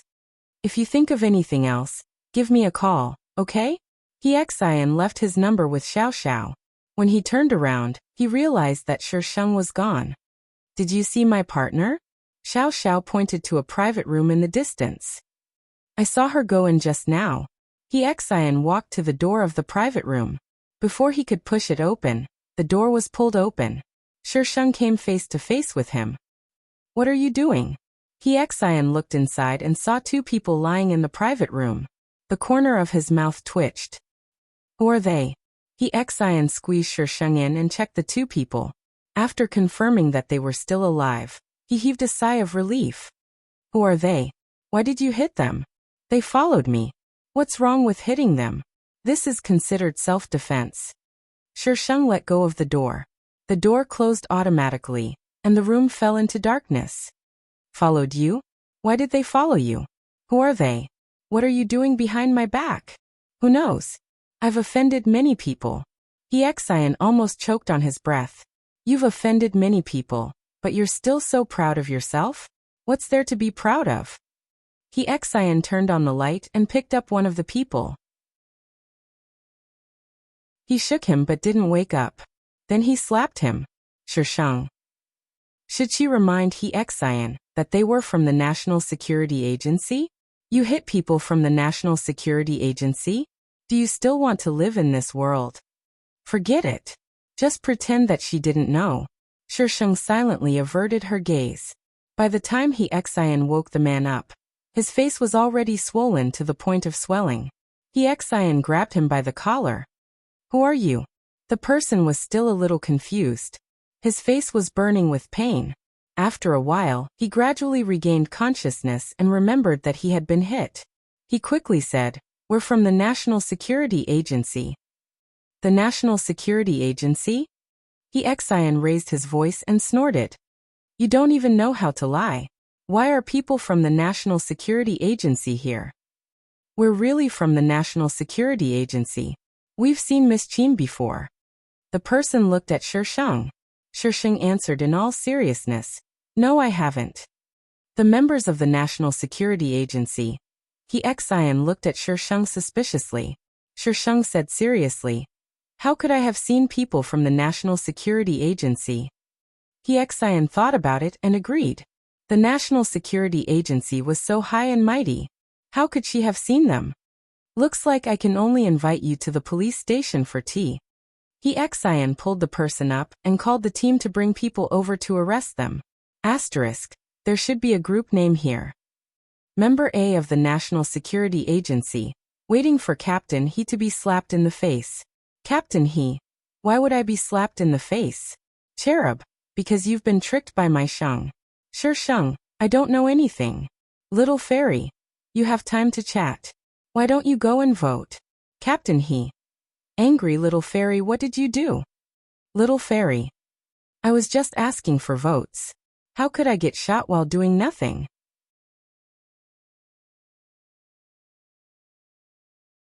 Chapter 984. Two members of the National Security Agency were arrested and brought back to the criminal investigation team. Both of them had their documents, and they were verified to be real and valid. Xian, who heard the news, burst into tears. Xian roared at Shisheng. You said you didn't know them. Why are they really from the National Security Agency? I really don't know them. Shisheng looked honest. Why did she record a passerby's background? The mark she made was probably a henchman of the National Security Agency. Xian gasped. The director has received them personally. You can go in by yourself. He didn't want to go in and be scolded. Shisheng curled his lips. Two henchmen of the National Security Agency are qualified to be received by Qin Yi. Shisheng opened the door and went in. In the office, Qin Yi was sitting behind the desk. Two members of the National Security Agency were standing. Their attitude was very friendly. Qin Yi was uncomfortable. The two men asked them to sit down, and they said they didn't bother, just stand. They asked them to drink water. They were not thirsty. Miss Qin. Shisheng went in, and the two men called in unison. Qin. What's going on? Shisheng glanced at them before looking away with an obedient face. Dad. The members of the National Security Agency. They may have met a fake Qin Yu. How can that ferocious woman be so well-behaved? Director Qin, we have something to talk about with Miss Qin. I don't know. Before member A of the National Security Agency finished his words, he received a cold look from Shisheng. He felt a chill in his heart and quickly changed his words. I don't know if Miss Qin can go out and talk. Qin Yi stood up nervously. Qin Yu is not sensible. I will make up for the damage caused to you. Please don't mind. Xiao Yu, you apologized to them. Member B of the National Security Agency explained. Director Qin, you misunderstood. We followed Miss Qin first. We are looking for Miss Qin for other things. The other man nodded in agreement. Qin was not relieved. Instead, he was more nervous. I don't know what it is. How could his daughter have anything to do with the National Security Agency? Director Qin, member A of the National Security Agency, was embarrassed. Director Qin, don't worry. We will not harm Miss Qin. If they wanted to harm her, they had to have the ability to do so. Qin frowned and looked at Shisheng. What's going on? What did you do outside? Shisheng blinked innocently. I didn't cause any trouble. Qin obviously didn't believe it. You didn't cause any trouble. Shisheng rolled his eyes. What can I do if they insist on looking for me? The people of the National Security Agency promised not to hurt the Shisheng. Qin couldn't stop them, so he arranged a meeting room for them. Shisheng pulled out a chair and sat down, placing his feet on the table like a big shot. What do you want? The two of them looked at each other. Miss Qin, we're here to ask for your help. Shisheng snorted. What right do you have to ask for my help? The entire National Security Agency didn't dare to do anything to her. Indeed, they weren't qualified to ask for her help. We will pay you. I don't have anything I want. She had plenty of ways to get what she wanted. The members of the National Security Agency were speechless. Couldn't they have a proper chat? The director was right. They were not afraid that she had desires, but they were afraid that she had no desires. She didn't want anything. What did they want in exchange? Member B of the National Security Agency took a deep breath. Miss Qin, we can provide you with information about our organization. Why do you want to provide it to me? Shisheng raised his eyebrows. Since the National Security Agency knows about this organization, why don't you clean it up? To tell you the truth, Miss Qin, the National Security Agency has been trying to clean it up, but the people of our organization are very cunning. 15 years ago, we wanted to clean it up, but the operation failed. Our organization disappeared for 15 years. At this time, they suddenly appeared, all for one thing. The Star Plan. The Star Plan was established as early as 20 years ago. In 5 years, the plan matured. But 15 years ago, the whole plan was hit hard and put on hold. A few years ago, the plan was put forward again, and a lot of manpower and material resources were invested. Now the final results have been achieved. What is the Star Plan? The two members of the National Security Agency looked at each other. Miss Qin, we can tell you, but you have to promise to help us and sign a confidentiality document. Shisheng waved his hand. Then you don't have to say anything. It's easy to be silenced if you know. The members of the National Security Agency. They really couldn't answer this conversation. Couldn't they follow the normal routine? Shisheng got up and left. The two members of the National Security Agency quickly caught up with her and handed her a USB drive. Miss Qin, to show our sincerity, we'll provide this information to you for free. Please consider it carefully. This concerns the entire country. Shisheng glanced at the USB drive and said indifferently, I don't deserve it. The people from the National Security Agency choked again. They had been in the National Security Agency for so many years, and this was definitely the most difficult person they had ever met. Shisheng returned to his office. Huashao was actually there. He was still wrapped in bandages and was analyzing the case with someone. Not many people noticed her entering. The identity of the deceased had been confirmed. She was a foreigner, 23 years old, and had come to be for a vacation. It was said that she was about to get married. This trip was her last single trip. However, the single trip had turned into a death trip. They still didn't know why she had gone to the fortuitous encounter, and who had argued with her. Her parents are both professors and have a good reputation. She had a child when she was old, and she has an older brother who works at the research institute. Shisheng's indifferent expression changed. She strode to her seat, turned on her computer, and typed on the keyboard. The analysis on the other side was interrupted by this sound, and they all looked at Shisheng. All kinds of information on her computer jumped quickly. With the network speed of their bureau, it was a miracle that it wasn't stuck. At the end of all the information, a few people's files jumped out and were displayed side by side on the screen. Their work unit was uniformly written as the Research Institute. Qinyu, these files are all top secret. Where did you get them? He popped his head out and pointed at the word top secret on the file. Shisheng looked at He. I know why R is targeting these people. Do you want to know? He-Xian's eyes lit up. Really? Shisheng smiled, then pulled a long face. It's fake. He-Xian's eyes widened. Shisheng cleared the traces on the computer, took the things and stood up. He advised, Captain He, you'd better not interfere in this matter. Otherwise you'll get into trouble. He-Xian's face also darkened. My lifelong wish is to bring R to justice. Shisheng shrugged. Then you might be disappointed. Qinyu. Shisheng waved his hand and strode away from the criminal investigation team.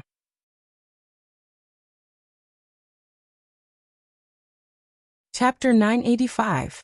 Shisheng was looking for her car in the parking lot of the police station, but she couldn't find it. Someone had stolen her car. Miss Qin, how about I give you a ride? The window of the car beside her suddenly rolled down, revealing a rather amiable face that was looking at her with a smile. It was the most powerful man in the National Security Agency, Shuizhengyi. No one dared to stop him from stealing a car from the parking lot. Shisheng looked at him coldly. Is the National Security Agency so poor that you have to steal a car? Shuizhengyi's lips twitched. Miss Qin, if I didn't do this, would you have talked to me? It was harder to talk to her than to go to heaven. Shisheng bent over and propped herself against the car door. She smiled sinisterly. Even so, I won't talk to you. If I find out that there's something wrong with the car tomorrow, just wait for the National Security Agency to eat dirt every day. Shuizhengyi. He was as arrogant as ever. Shisheng kicked the car and walked out with a snort. Shuizhengyi hurriedly asked the driver to follow him. Miss Qin, tell us your request. As long as it is within our means, we will agree to it. Go to hell. Shuizhengyi. What kind of request was that? What kind of request was that? Seeing Shisheng leave in a taxi, Shuizhengyi sighed. Let's go to the Li family. Now the only breakthrough was old Master Li. No one could deal with this woman. Shisheng took a taxi back and met Dingu downstairs. When he saw Shisheng, he was like a mouse that saw a cat. He wanted to stuff himself into a crack in the ground. Shisheng went up with him and gave him what Jiangsu wanted. He didn't stay for a second longer and quickly got out. Why is he so afraid of you? Jiangsu asked Shisheng curiously. Dingu's guts were not small. Shisheng hugged him and kissed him. I said I would kill him. Jiangsu. Jiangsu pulled Shisheng away. Have you eaten? No, I'm waiting to eat you. Shisheng lifted Jiangsu's chin. Jiangsu's face suddenly turned red. He pushed the wheelchair back and said, I'll bring you something to eat. Take a rest. Shisheng chuckled behind them. Her Feng Ci was indeed as shy as always. Jiangsu basically had nothing to do at home. After being poisoned by Shisheng's takeout, he began to do things by himself. Now he had achieved quite a lot. While eating, Jiangsu looked at the computer. Is there any progress? Shisheng answered vaguely, yes. Jiangsu glanced at Shisheng. Shisheng finished his meal in a few bites. R's target is Project Star.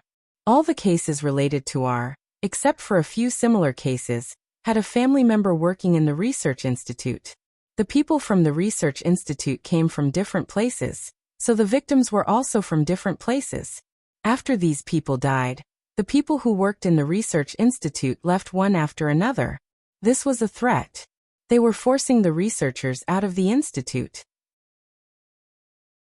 The people from the National Security Agency said that Project Star was put on hold 15 years ago. It must be because some people quit that Project Star was put on hold. Now that Project Star was brought up again, R's people started to kill again because they didn't want to see Project Star succeed. The files of all the people who worked in the Research Institute were absolutely confidential. The fact that R could get these files proved that they had a mole.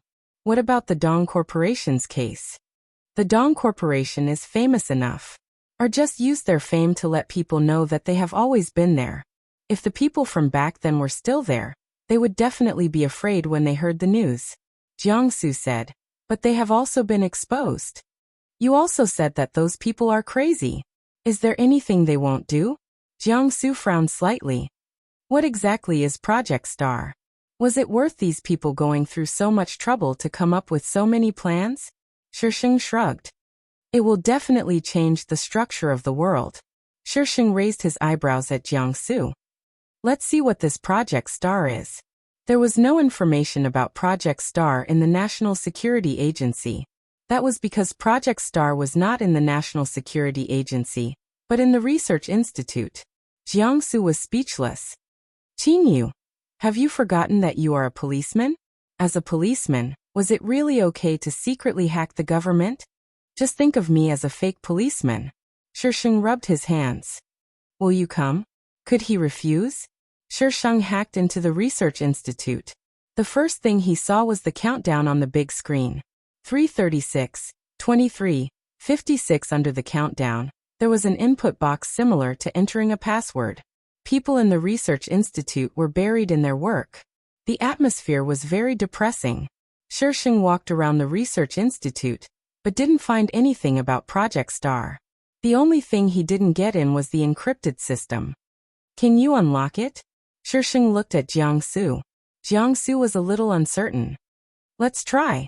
Shisheng urged Jiangsu. Do you want to have a competition to see who is better? Jiangsu didn't answer, but he had already started. Password error, 325, 10, 19. Jiangsu failed for the first time.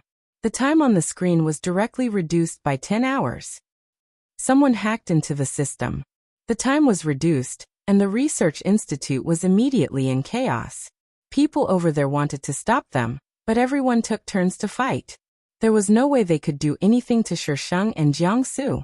Password error, 3126, 47. Password error, 265, 50, 06. There were several password errors in a row.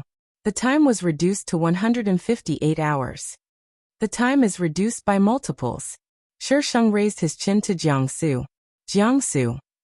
So you made so many mistakes just to find this pattern? Ring. Shisheng's cell phone suddenly rang. She put down the computer to answer the phone. Old Master Li's voice was full of anger. Bad girl, what are you doing with that brat Jiangsu? Nothing. Open the door for I. Shisheng. Shisheng hurriedly asked Jiangsu to turn off the computer. She went to open the door. There was not only Old Master Li outside, but also Shuizhengyi. Several people next to them were covering their chests. Obviously, they had been hit by the defense talisman. Old Master Li looked at Shisheng strangely, but in the presence of outsiders, he didn't say anything. He walked in with a cane. He saw Jiangsu sitting on the sofa and snorted. Jiangsu pursed his lips and lowered his head to reduce his presence. Miss Qin, I just received a call. Was it you who did it? Shuizhengyi looked at Shisheng with burning eyes. Yes, so what? Shisheng didn't deny it. Miss Qin, do you know this is illegal? Shuizhengyi looked at Shisheng's half-smile and swallowed his words. The National Security Agency couldn't do anything to her. This was definitely the most humiliating time for the National Security Agency. Shuizhengyi took a deep breath. Miss Qin, please don't enter the password randomly. If the password is wrong, the time will be reduced exponentially. When the countdown reaches 0, all the data will be erased and can't be recovered. They had 2 weeks, but now there was less than 1 week left. The above content was pure nonsense and refused to be logical.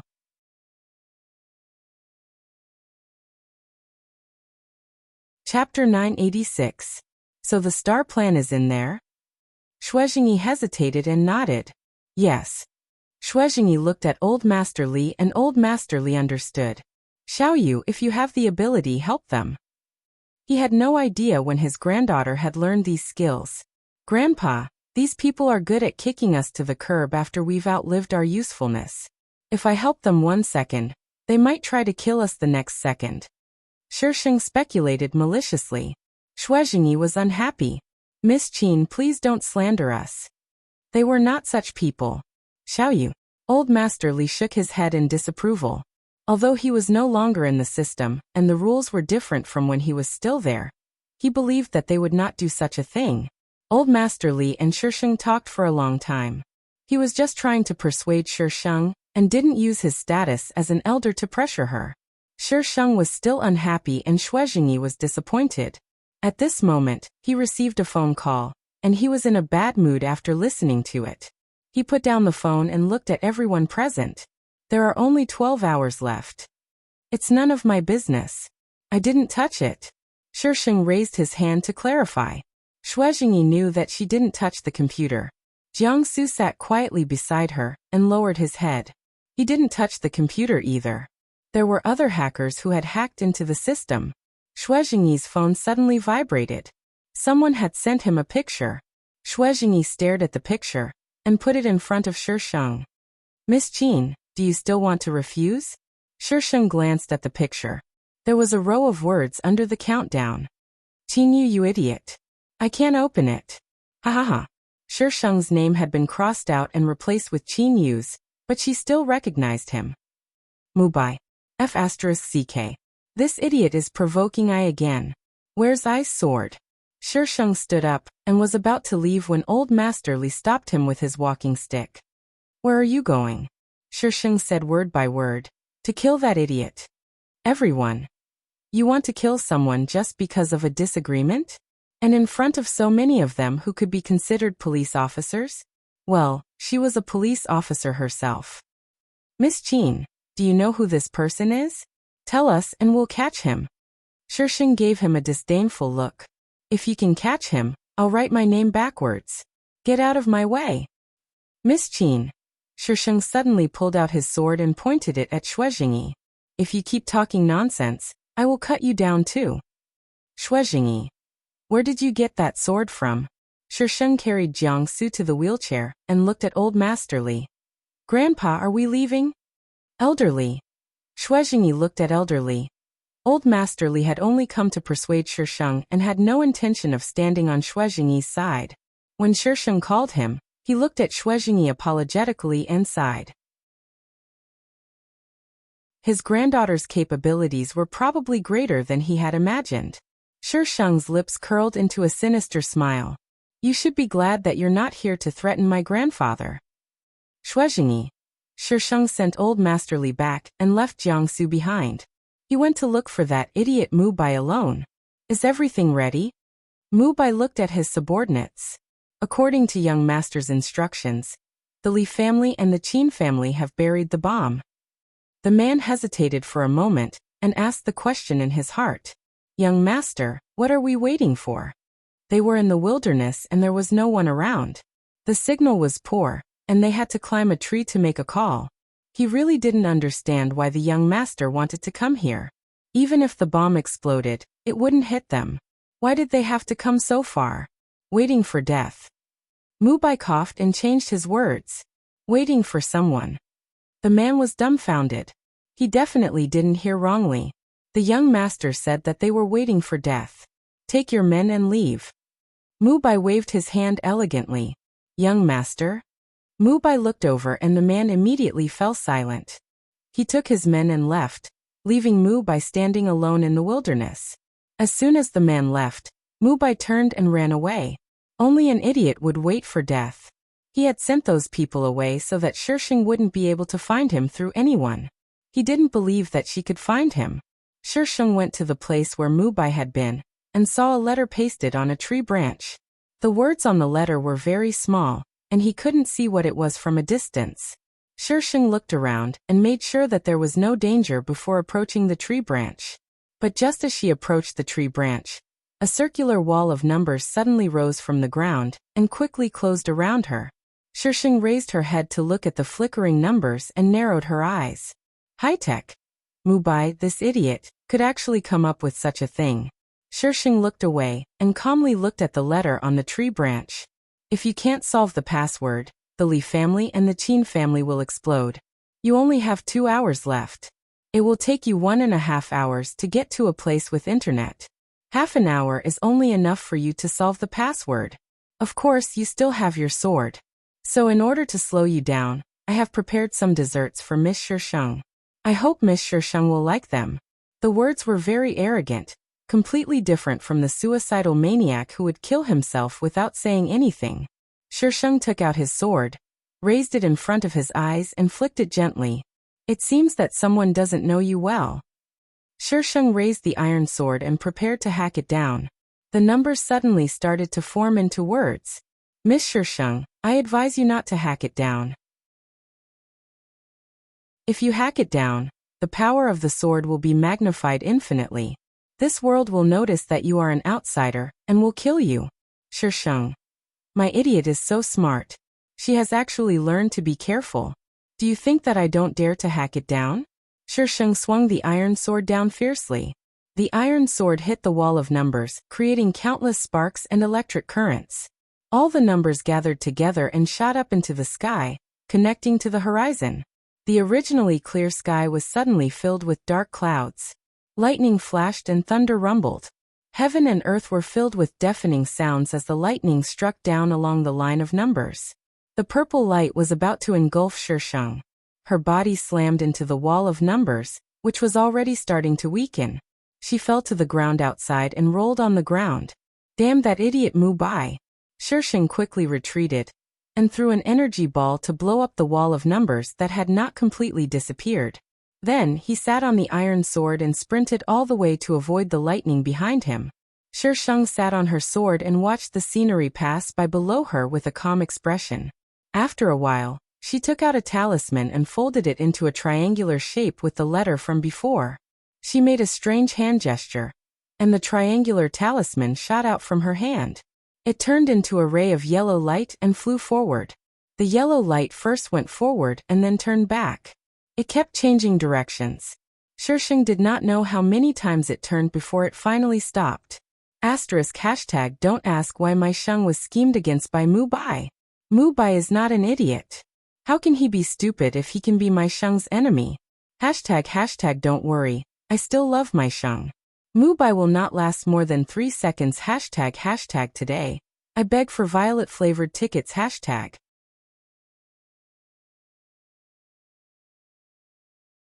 Chapter 987. The yellow light stopped at a desolate mountain. From above, Shisheng could only see desolation. There was no trace of anyone. Where was that idiot Mu Bai hiding? Shisheng looked around. There was no one. Very well. Let's blow it up. I've already been struck once.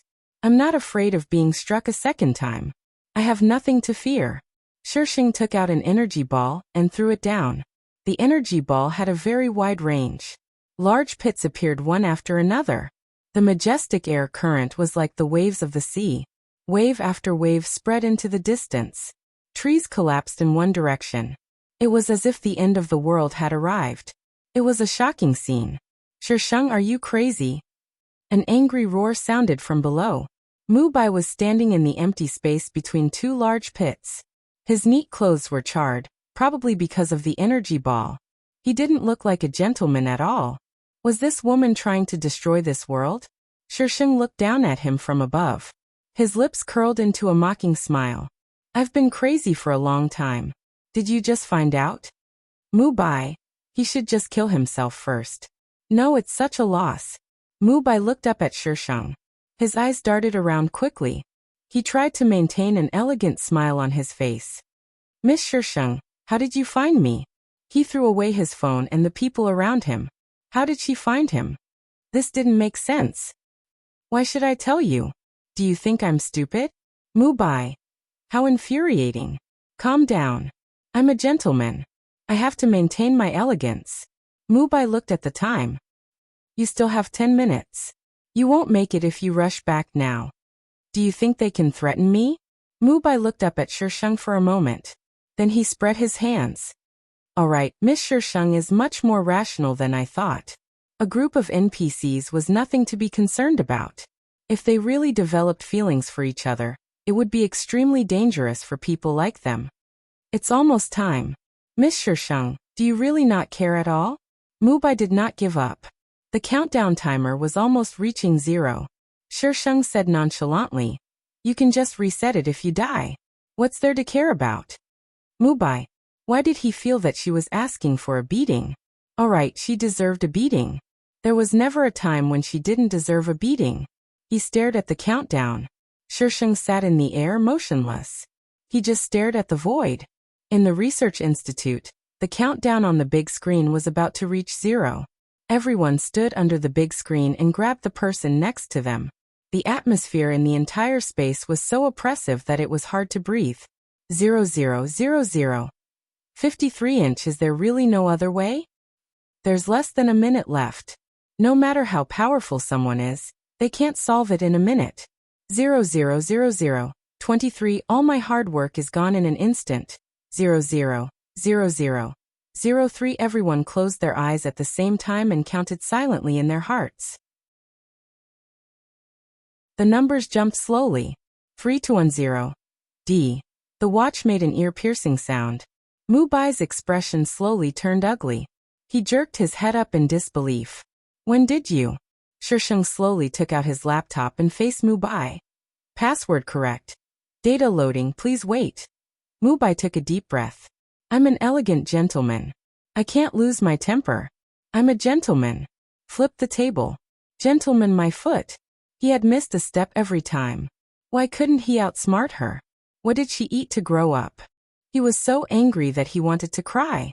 He wanted to kill himself to calm down. Mubai took out the dagger that he always carried with him and placed it directly on his neck. His expression was gloomy and unresigned. One day, you'll die in my hands. Shisheng, we'll have plenty of time in the future. Mubai's speed was extremely fast. Almost as soon as he finished speaking, his hand had already slid down. The dagger left a gash on Shisheng's fair neck. Blood splattered everywhere. Shisheng. Didn't he feel pain? Why did he kill himself every time? Who the hell wants to have plenty of time in the future with you? Idiot. Why didn't you catch him? Why did you catch him? What could you get out of him if you caught him? When Mubai wanted to say something, even if she didn't ask, he would say it. But if he didn't want to say it, even if she tied him up, he could still kill himself. It was useless. I'm speechless. Where did this virus come from? Master, can you do it or not? If you don't come back, this place will be destroyed by these two people. Shisheng took out his black laptop and turned on the camera. He pointed the camera at Mubai's corpse. Shisheng stared at the screen. No one knew what he was thinking. This was a virtual world. A virtual world. Everything was built from data, including their bodies. The only difference between them and NPCs was that their consciousness came from the real world. Yes, it was definitely their consciousness that entered the virtual world, not their soul. It was similar to a holographic game. What profound question is the host thinking about? I'm so scared. Shisheng put the laptop away with a smile. Perhaps there would be more interesting discoveries next time. It seemed that other than Feng Xiai, this idiot Mubai was also quite interesting. Right now there was a huge puzzle in front of her. The person who came up with the questions was unknown. It could be the person behind the system, or it could be someone else. For now she knew the purpose of the questions. Mubai wanted to kill her. The system owner seemed to want to train her for something, but she didn't know the final goal. She had to solve the questions. Feng Xiai Mubai. They treated her as a chess piece. Unfortunately, she would never be a chess piece. Those who wanted to scheme against her should wash their necks and wait. It was only a matter of time before she killed them. Not a single one of them could escape. The people from the Scientific Research Institute felt like they had just escaped death. Their tense bodies relaxed at this moment, and they collapsed on the ground, panting heavily. What's going on? One of the researchers suddenly pointed at the screen. Downloading data 5%. The people who were still sitting on the ground immediately jumped up and busied themselves at the bottom of the screen. However, the download rate was still increasing. Someone is downloading data. There's no way to stop it. Downloading data 8%. Turn off the main server. Hurry up and turn it off. Someone shouted. The people who were still in a daze immediately ran out. However, when they reached the door, they found that it couldn't be opened. They were trapped here and couldn't use any of their communication devices. Everyone looked at each other with pale faces. If these things fell into other people's hands, they might as well destroy them. Asterisk. There should be a group name here, Mubai. That's enough. Do you think it was easy for I to come out? I didn't even have the chance to act cool. And you've already gone offline to get your lunchbox. Don't you have any humanity? Shi Sheng. Cracking melon seeds Feng Ci. Cracking melon seeds cherub. Cracking melon seeds, National Security Agency members. Cracking melon seeds criminal investigation team members. Cracking melon seeds Mu Bai. No more love. I'm not going online anymore. Goodbye. Little fairy. Come on, let's vote everyone. Cracking melon seeds, little fairy. I'm not going online either. Goodbye. Mu Bai. Ah. Serves you right. Who told you to make me kneel in 3 seconds? Little fairy. Kneel in 1 second next time. System notification. Group member Mu Bai has left. There should be a group name here.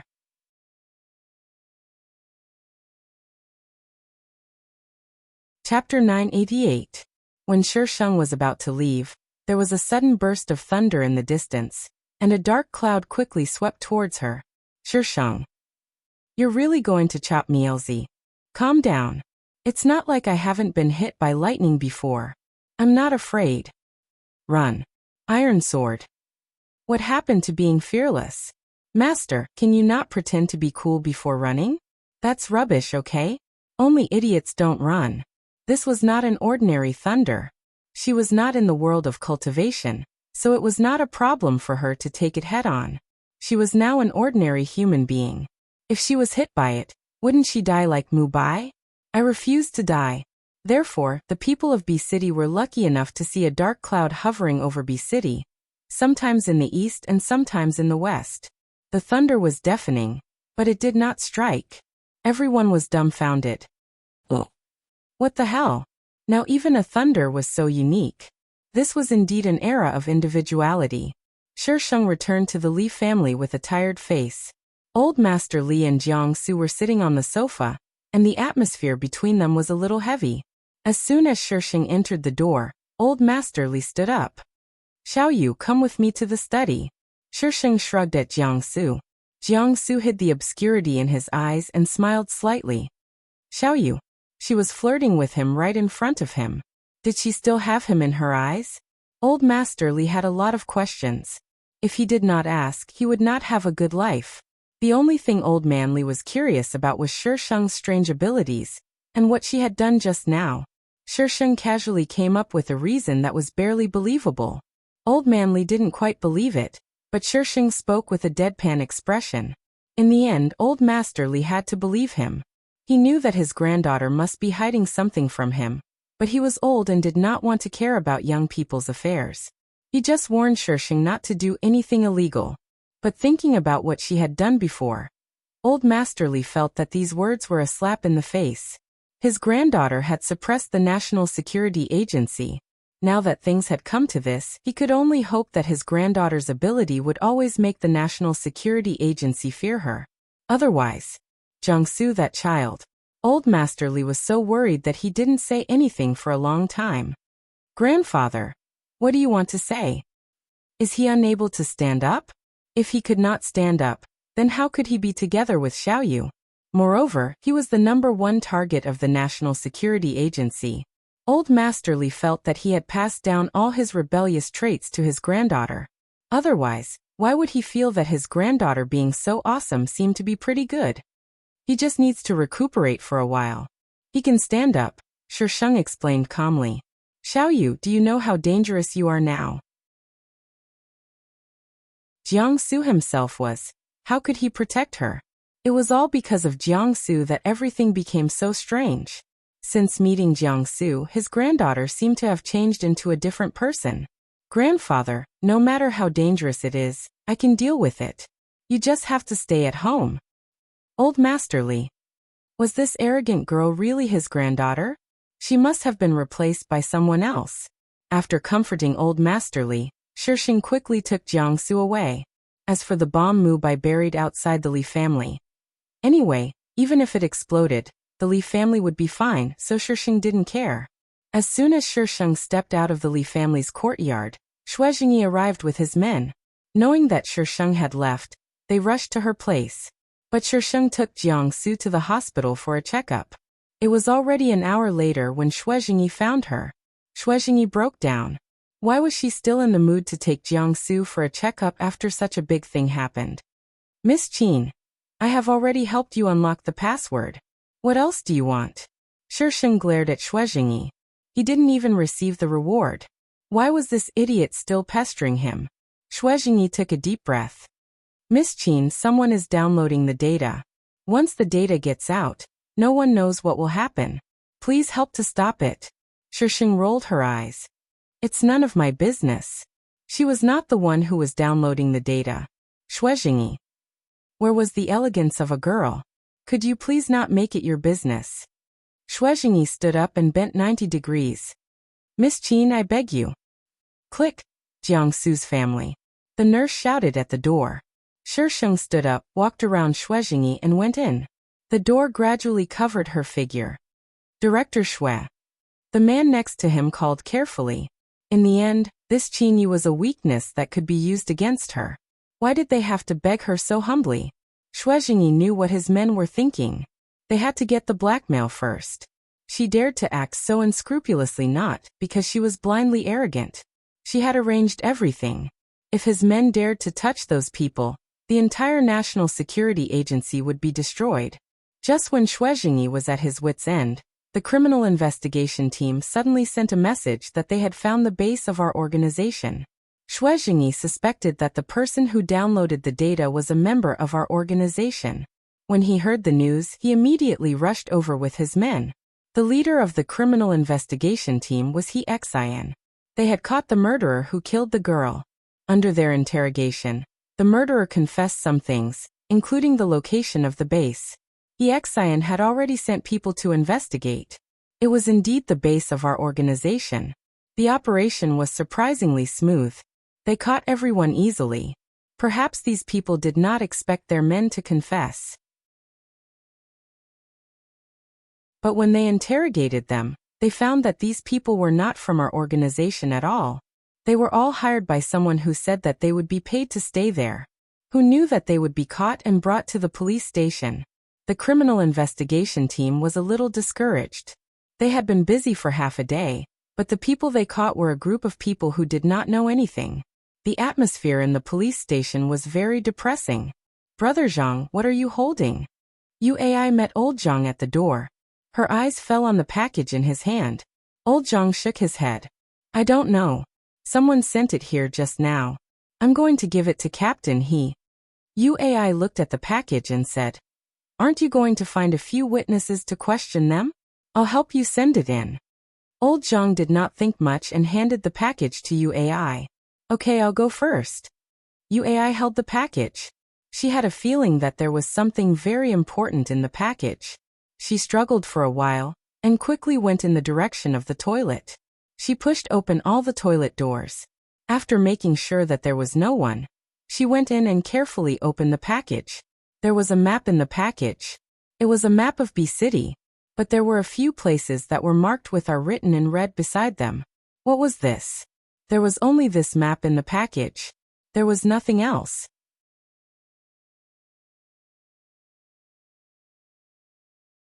Chapter 989. Uai puts the map away and leaves the washroom carefully. Who received the package just now? As soon as she enters the washroom, she hears He Xian yelling at the others. They all shake their heads. Uai's heart skips a beat. She puts her hand into her pocket and presses down the map. Go to the other departments and check if they got it wrong. He Xian orders the other two. Hurry up. Can't you send it to me? Why do you have to send it in a package? I didn't receive it. He Xian is still yelling at the phone. You sent me a map. Did you forget? Miss Qin, can you not play with me? It's a matter of life and death. Uai's heart beats faster. It's a map sent by Qinyu, and it seems to be very important. She turns around and wants to get the package back. But when she goes to the washroom, she finds that the package is gone. Uai clenches her teeth, tears the map into pieces and flushes them down the toilet. He Xian finally managed to obtain a map from Shisheng. Compared to the one Uai saw, this one was even more detailed. Even the house numbers were marked out. And there are more locations. He Xian applies to the higher-ups for the transfer of all the police forces in the city. Shuizhengyi also sends people to help. Everyone takes action at the same time. Although some of the members of our organization run away, they still catch more than half of them. Among them are several core members. From these core figures, they followed the vine to the melon and caught another batch. Although our organization is caught, the data of the research institute is also downloaded. The National Security Agency has contacted the top 10 hackers in the country, but they can't stop it. Why are you here, Qingyu? The moment Shisheng entered the criminal investigation unit, someone blurted out this sentence. Why can't I be here? Shisheng gives him an angry stare. She hasn't resigned. She is still a police officer. That person chokes and says in his heart, you skip work every day. Who knows if you will come or not? Right now, the criminal investigation unit was busy with R's case. Everyone was as busy as camels. Shisheng slowly made her way through the crowd and made her way to her seat. Qingyu, you came at the right time. Xian comes out with a pile of documents. He hands them out one by one and throws a stack in front of Shisheng. Come and help me. Shisheng flipped through it casually and threw it to the person beside him. I'm busy. Xian just finished sending the documents and came back. He took them back and put them on Shisheng's desk. Qingyu, we don't have much evidence. If we can't find enough evidence, we can't convict everyone in our organization. It's none of my business. Shisheng turned on his computer and started playing games. Xian. So you came here just to play games? There aren't enough games at home for you to play, yet you have to come here to play. Xian shook his head and sighed. Who asked her to be the daughter of the bureau chief? He took the item and went back. After taking a few steps, he came back. Qingyu, did you really send me a map? Nonsense. Did she have to lie to him? But no one saw it. Are you sure you didn't fill in the wrong address? Xian was very conflicted about this problem. I'm not stupid enough to write down the wrong location of the police station. What about that thing? Xian was even more confused. Why did you send such an important thing? I'd love to. Xian flips table.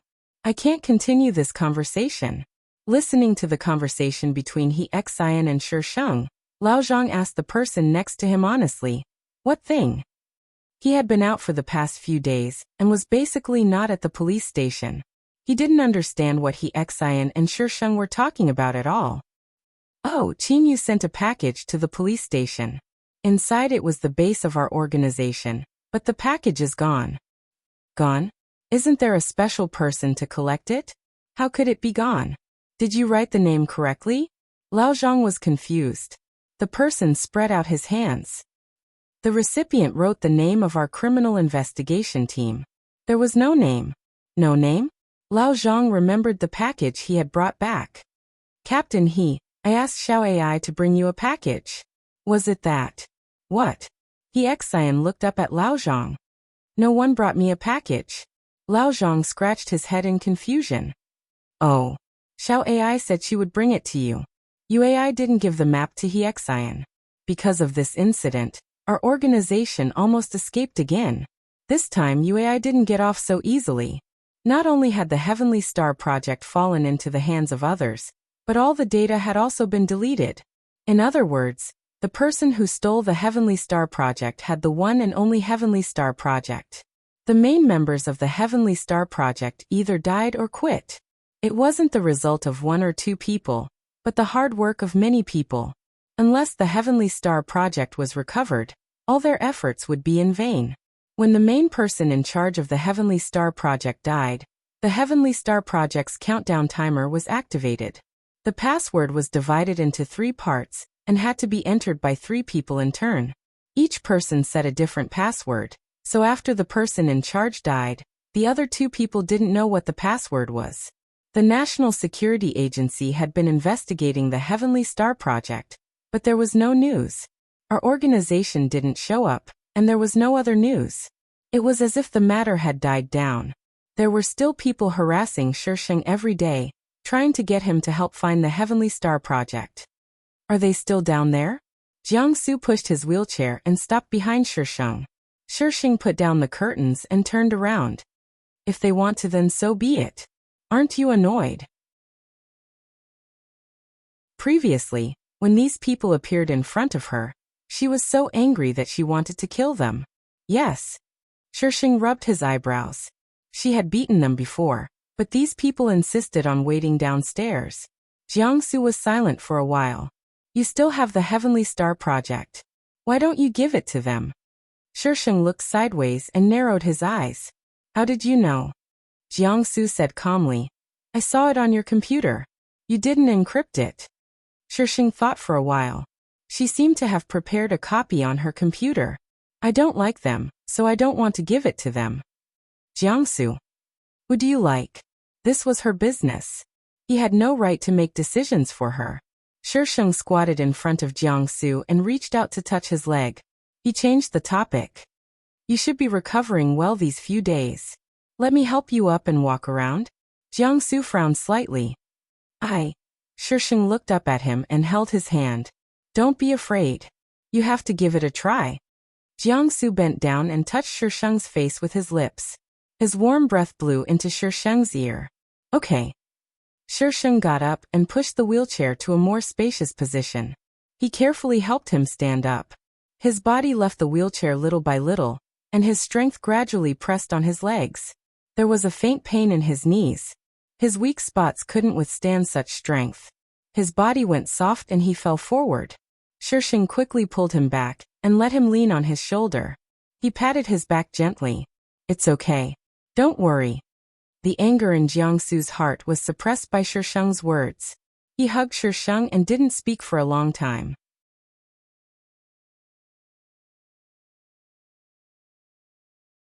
Chapter 990. The room was silent, and the light outside the window, through the swaying curtains, faintly penetrated. There was a slight bulge on the bed. Shisheng didn't turn on the light, and went straight to it.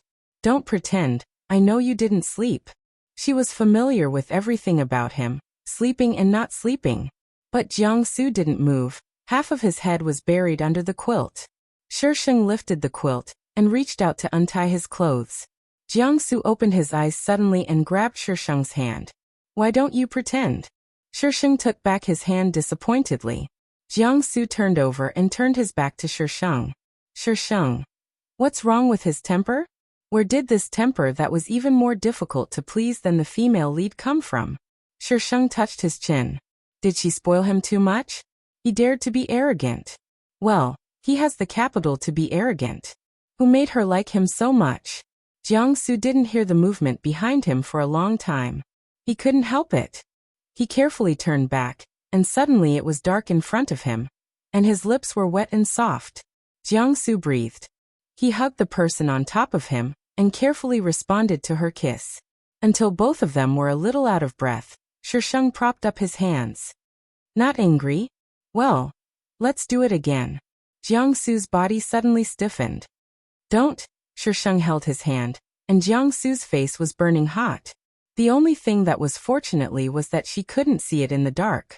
Jiangsu bit his lips and didn't let himself make any sound. Shisheng spoiled Jiangsu too much, which led Qin-Yi and Li Lan to brainwash her every day, but no matter what they said, Shisheng's mouth was good, waiting for them to come and see. Flipping the table is more excessive than before. This is the baby they hold in their hands, and now they want to hold someone else's baby. What do they think as parents? So angry. Under Shisheng's self-control, Jiangsu finally got a little better. He could barely stand up, but he could only hold on for a moment. Qin-Yi and Li Lan couldn't persuade Shisheng. They could only walk around in front of Jiangsu from time to time to supervise the man who fascinated their daughter. Although Li Lan scolded Shisheng, she still tried to nurse Jiangsu back to health. Her daughter was stubborn. What else could she do except nurse Jiangsu back to health? Li Lan felt that her daughter was her husband's mistress in her previous life. She felt that this sentence was right. She knew that they would torture her, so Qin-Yi was miserable. Li Lan couldn't be angry with Jiangsu, so she had to be angry with Qin-Yi. Qin-Yi was confused from beginning to end. What did he do? The deceased is 45 years old. He was struck to death on the back of his head. There is alcohol in his body. All his money is present, excluding robbery. Qin-Yu. Xian was analyzing with the people below when he suddenly roared. The people beside him looked at He Xian in horror. Captain He, why are you suddenly so loud? You scared me to death, okay? Shisheng looked over when he heard the voice. Long time no see, Captain He Xian said to the people next to him, and came over from the cordon. His eyes fell on Jiangsu. Who is this? Boyfriend, Jiangsu. Jiangsu nodded slightly. Hello, He Xian. Exum? How long has it been since we last met? You have a boyfriend secretly? Cough. Hello. He Xian coughed and looked at Shisheng. When will you come back to work? Your vacation is getting longer day by day. Ours case has been handed over to the National Security Bureau. They are now back to their former leisure. This city was so big, and there were murders happening every day. It depends on my mood. She should have completed ours side task. It was said that UAI was transferred because of the previous incident, and Huashao also left the criminal investigation team. They probably can't see each other again. The removal of the CP is completed. He Xian's mouth twitched. With such a daughter, how can Qin Yi be the director and not be pulled down? He Xian and Shisheng talked nonsense. The people over there called him. He had to separate from Shisheng. Is it fun to solve cases? Jiangsu turned to look at Shisheng. Shisheng blinked. It's okay. It was hard to find criminals with high IQ. Many cases where the murderer was impulsive. This kind of case wasn't challenging, but a case like our organization's was okay for Shisheng. Shisheng stared at Jiangsu and raised his eyebrows. Why? Are you interested? Jiangsu's gaze was a little erratic. When I was young, I also wanted to be a police officer. Unfortunately, his talent ruined him. If he could, he would rather not have this talent and be an ordinary person. Often, ordinary people wanted to be a hero of a generation, but these big shots wanted to be ordinary people. This is the so-called, what you can't get is always the best. Jiangsu just said it casually. He didn't expect Shisheng to really take him to the police station. Many years later, he still remembered He Xian's expression. It was very funny. Qin Yu, why did you bring him here? He Xian dragged Shisheng to the side. I want you to come back to work, but I don't want you to bring a burden. Shisheng unfolded the document and patted it on He Xian's face. Look clearly. He Xian tore down the document, unfolded it, and glanced through it. Then he thought it was too fast. He must have seen it wrong. He slowed down and looked at it again. After a long time, He Xian said, Consultant? Him. If Shisheng wasn't standing in front of him, he would say that he was in a wheelchair. How can he be a consultant? Shisheng looked at He Xian with a smile. He Xian had to swallow his doubts. He took the documents and walked inside, muttering softly, Chief Qin's back door is too obvious. Qin, I don't know where she got the document from. What does it have to do with me? Naturally, Shisheng didn't get the documents from Qin Yi. She got them from the National Security Bureau. She helped them get back the Star Project, and the National Security Bureau arranged for Jiangsu and removed all his dark history in the system. Compared with the whole Star Project, Jiangsu is nothing at all. The most important thing is that Jiangsu stays with such a dangerous person, and they can't do anything to him. In short, Shisheng and Jiangsu belong to the SSS level of dangerous people in the National Security Bureau. They can't be arrested, let alone offend them. Well, Jiangsu is just incidental. He used to be at the top of the list, but at this time he can only be regarded as Qin Yu's accessory. As soon as Jiangsu entered the criminal investigation team, he was surrounded. Jiangsu was quite handsome. Recently, he had been taken care of by Shisheng until he was fair and tender. When he was around Shisheng, he had restrained all his claws and teeth, and was like an obedient baby. Everyone wanted to take a few more glances at him. Jiangsu is calm and let those people look at him, but when someone wants to touch him, his eyes succeed in stopping the group of people. How can the people who stay with Qin Yu be soft and cute? Illusion, it's all an illusion. Asterisk 2017. 0204 Little Angel in Book Review Area. Yijio. Hashtag today, I want a rose ticket. Hashtag monthly ticket. Hashtag recommendation ticket. Hashtag.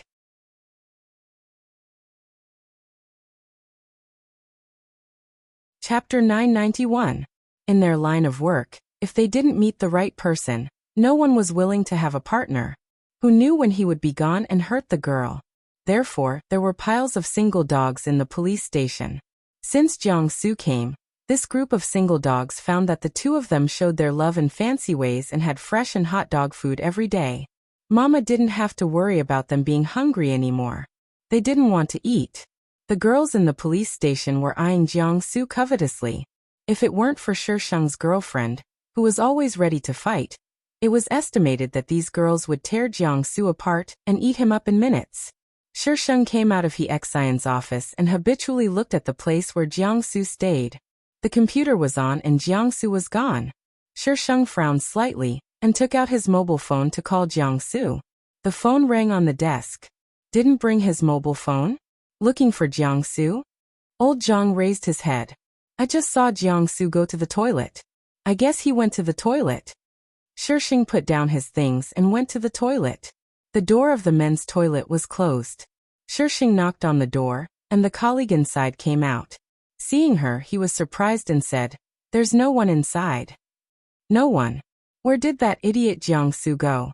Shisheng looked around this floor and didn't find him.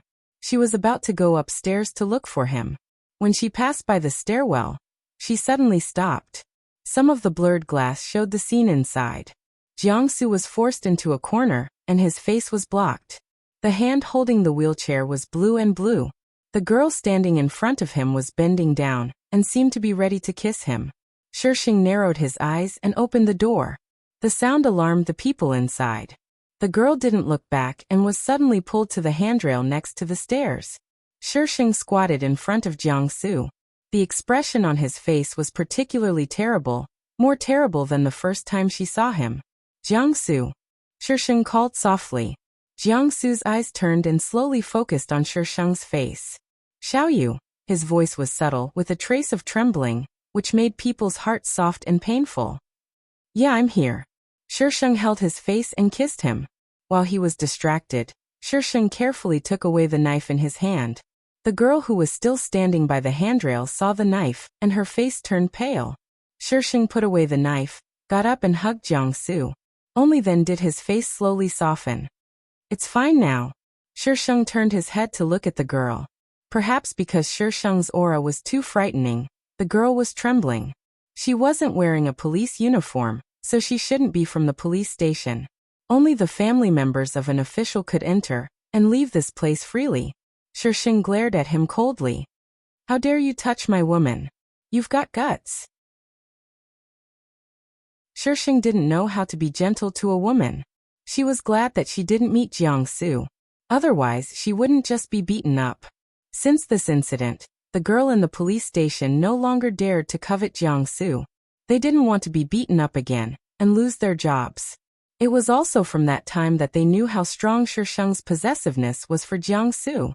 However, Jiang-Su himself was very willing to accept this kind of possessiveness, which was very oppressive and unbearable in the eyes of ordinary people. Zhou beat Huanggai.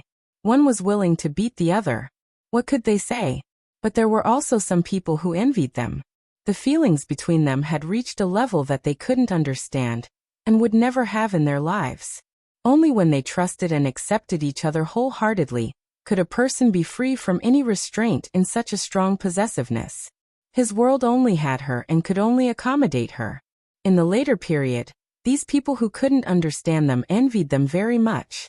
No one could spoil a person for 365 days and tolerate all his temper. At least they couldn't do it.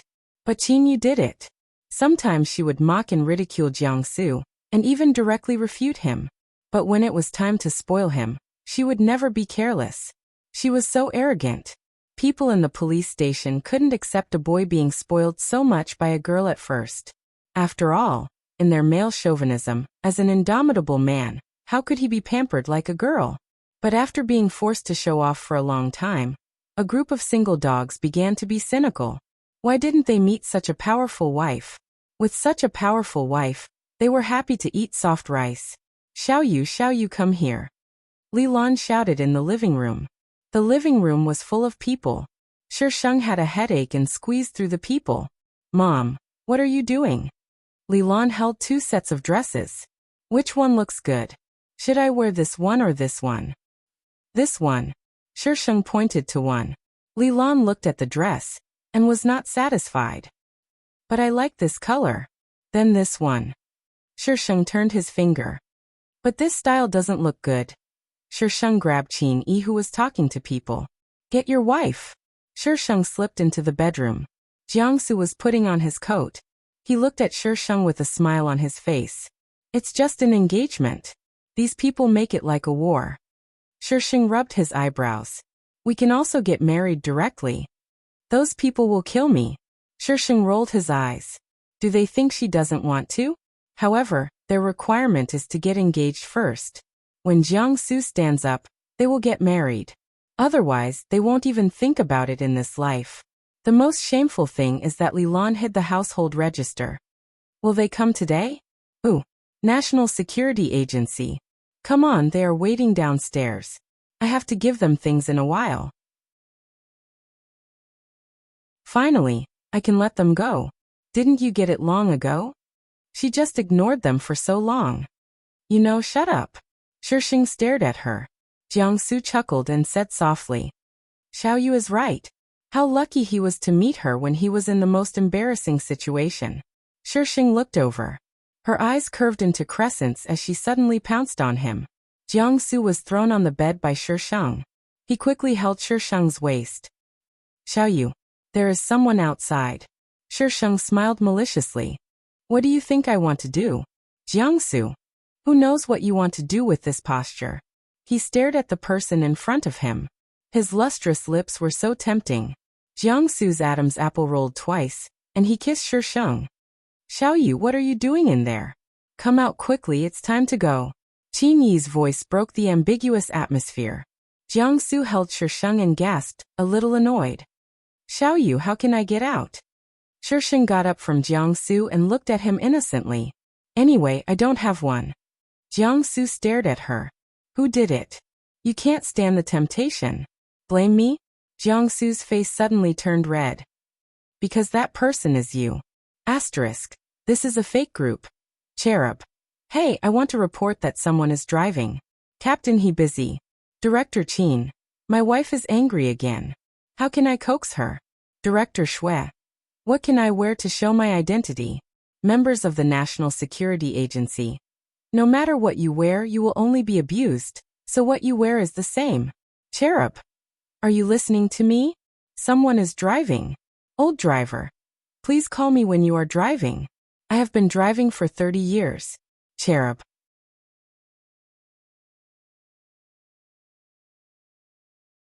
Chapter 992. When Jiangsu and Shisheng came out, most of the people outside were gone. Qin Yi's eyes swept back and forth between Shisheng and Jiangsu several times, and he didn't find anything strange. Let's go. Shuizhengyi was still waiting. Shisheng first sent Jiangsu to the car, went to Shuizhengyi, and gave him the USB disk. What you want, we're even, goodbye. Shuizhengyi stopped Shisheng. Miss Qin, don't you invite me to your engagement party? Shisheng turned back, smiled, and said in a bad tone. You're not welcome. Shuizhengyi. He was rejected. Although Shisheng rejected Shuizhengyi, Shuizhengyi finally attended with Mr. Li. Shisheng had only one evaluation of Shuizhengyi. Old fox. Shuizhengyi replied calmly. Without this ability, how can I sit in this position today? Shisheng glanced at him. Shameless. Shuizhengyi. When Shisheng left, Shuizhengyi reacted. Shameless people are invincible in the world. Before the engagement party started, a large number of unknown people came to congratulate them. Qin Yi and Li Lan were stunned. They didn't invite these. Any one of them is a big shot. Old Master Li knew a few of them, but some of them weren't people he could invite. Facing a group of stunned people, Shuizhengyi smiled proudly. He didn't believe that so many people couldn't suppress a little girl. He had to get back his face. However, Shisheng didn't say anything and turned these people away. Shuizhengyi. This girl's courage can go to the sky. The big shots who were turned away. Someone dared to refuse them? Don't you want to live? Well, the host's courage is not a matter of a day or two. The system has been used to it. Seeing this group of people so stunned, I don't know why I want to laugh, bah. The system wasn't gloating over his misfortune. In the car opposite the hotel, Huashao looked at the noisy chaos over there and sighed heavily for a while. He thought he had met his match, but in the end, he found that it was just what he thought. The assets that he was so proud of back then seemed a little laughable now. Young master? It's almost time. If we delay any longer, we won't be able to catch the plane. The driver in front reminded Huashao. Huashao looked over again and rolled up the car window. Let's go. Huashao went abroad and had never returned to the country in his life. He did not get married abroad and had no children by his side. When he died, the only person he asked was Qinyu. The people around him also did not know what kind of feelings Huashao had for that girl called Qinyu. He would often mention her. Sometimes he would gnash his teeth in anger, and sometimes he would sigh silently. In the end, it was his student who sorted out Huashao's belongings. There was a letter among the belongings. The recipient of the letter was none other than Qinyu. It was dated not long before Huashao passed away, but the letter was never sent out. The student took the letter and returned to the country to look for the person his teacher had been thinking about all his life. Unfortunately, things have changed. The name Qinyu is just a legend in the B City police station. She left with Jiangsu after Qin Yi and Li Lan died. No one knows where she went. The student stood in front of the police station and opened the letter. However, there was no word on the letter inside. Many years later, the student did not understand what Huashao's wordless letter meant. Maybe he did not know himself. UAI was transferred to the sub-bureau below. She had been very depressed. She was often distracted when handling cases, leading to a lot of mistakes. At first, there were people who liked this girl, but with the number of mistakes she made, there were more and more people who were dissatisfied with her. UAI did not have a good time there either. Probably because she couldn't stand the atmosphere. UAI resigned and stayed at home all day with nothing to do. You only know how to sleep at home all day. You don't even know how to bring money back home. You're a loser. UAI listened to the scolding outside and pulled the quilt over her head numbly. UAI's family was reorganized. It was her stepfather who scolded outside. Her mother did not dare to resist her stepfather, so when he scolded her, she just pretended not to hear it. The longer UAI stayed at home, the more her stepfather disliked her. At first he just scolded her, but later he was about to hit her. Probably because she had not gone out for a long time. UAI caught a cold somehow. Gotcha. In the middle of the night, UAI heard someone enter the room in a daze. Then a smell of alcohol rushed to her nose, and something heavy was on her. UAI's consciousness cleared up. She saw the person on top of her. It was her stepfather. He was probably drunk and mistook her for her mother. He tore off her clothes and pinched her. He even cursed her with filthy words. UAI had no strength to struggle because of her illness. The next day, her mother bumped into her. Her mother did not care about what was going on. Instead, she scolded her for being shameless and seducing her stepfather. In order not to bear the responsibility, her stepfather insisted that UAI seduced him. This matter was very big. Everyone knew that UAI was unscrupulous and seduced her stepfather. Being blamed by the public, plus the dissatisfaction in UAI's heart before, under anger and hatred, UAI killed her stepfather and her mother, and then committed suicide. If the male protagonist was here, he would easily help her solve these two terrible parents. Unfortunately, the male protagonist was not here, so UAI ended up like this. Shisheng lived for a long time in this life. He accompanied Jiangsu until he was old. Every time he saw Feng Xiai close his eyes, Shisheng felt a little pain in his heart. But when he thought about it carefully, the pain disappeared. Host? After returning, the host stood there for a long time. What's wrong? Shisheng calmed down and looked at the screen calmly. The information on the screen had been refreshed. Name: Shisheng. Moral points: 306000 health points, 40 general points, 59,000 mission level. B mission score: 82 side mission. Completed side mission reward: 2,000 general points. Item list: Queen's Crown, Ghost King's Heart, Dark Knight, Kirin Blood. His moral points continued to be deducted. Why is there no hidden mission in this world? There was a world before that also had no hidden mission. I don't know. Even if I know, I won't tell you. Humph. Shisheng. You're awesome, system. Shisheng took out his sword and slashed at the screen. A sharp alarm sounded in the system space. Host, you are attacking me. So what? Shisheng raised his eyebrows slightly. I will. Wait for master. Shisheng rolled his eyes. Your retarded master hasn't come back yet. Most likely he's disabled. You're the one who's disabled. Shisheng fiddled with the system space for a while. First, he fiddled with her watch. Then he turned to the system space. The system tried to understand the program she wrote, but there was not enough information in the system space. It couldn't understand. So angry. Next world. Beginning transmission. Asterisk the 29th world ended. Hashtag the Heavenly Star Project is just a prop, so the content is not important. Don't ask me what the content is, I don't know either. Hashtag.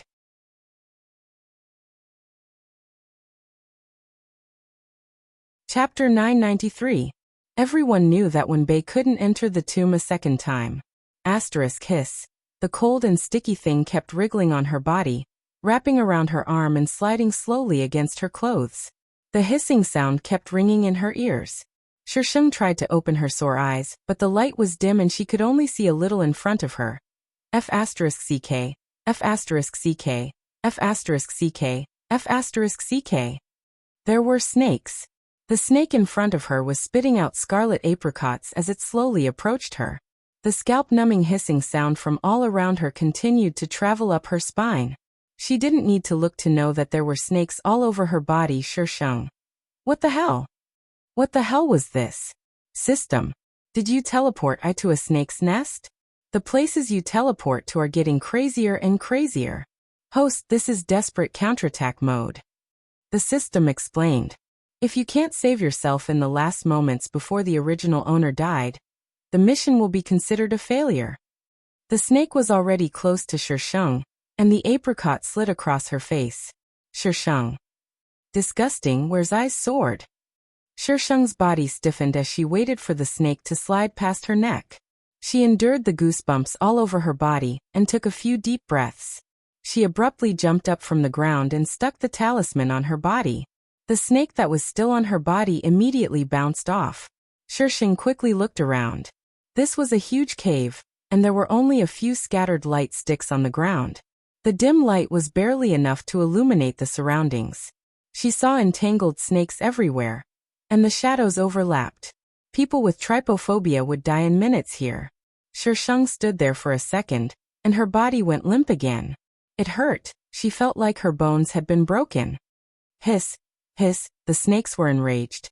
They all raised their heads and glared at her. Shisheng sat down cross-legged and bared her fangs at the snakes that were closer to her. Come at me if you dare. It was truly a case of a tiger being bullied by dogs. Even a few snakes dared to be rude to her. I really don't understand why the host provoked a few snakes. These snakes probably had some intelligence. Sensing the malice emitted by Shisheng, the snake that was provoked immediately attacked Shisheng. However, their bodies hit the invisible screen and fell back into the swarm of snakes. The swarm of snakes swarmed and attacked the Shisheng together. The result was the same as the first few. They were all sent flying. Even after being sent flying, the snakes did not give up and attacked her in batches. If an outsider was present and saw such a scene, even if they weren't scared to death, they would be scared silly. Shisheng took out his iron sword. The snakes immediately quieted down and did not dare to attack again. Shisheng lowered his head and looked at himself. He was wearing a tight-fitting leather jacket. Modern. How did she fall into a snake cave in the modern world? Are you King kidding me? His clothes were torn in several places. There were no wounds on his body, but it hurt a lot. He looked at where he was. She must have fallen from above. Even if she didn't fall to her death, she would have become food for these snakes. What a miserable death. Shisheng took out a flashlight from his space and shone it on the ceiling. He couldn't see how high it was and didn't know what was above. What if she transmigrated into some disaster movie? What if there was a dinosaur or something above? Suddenly, he felt that these snakes were not so scary. Shisheng looked around and stuck several talismans on the ground. Then he held the iron sword and began to receive the plot. This was a tomb raiding story. The original host was called Wenbei. Her family had been tomb raiders for generations. In modern times, it was difficult for their profession to survive. The tombs that could be robbed had already been visited by others. Later on, the employer would give them the location of the ancient tomb, and they would hire tomb raiders to get the things inside for the employer.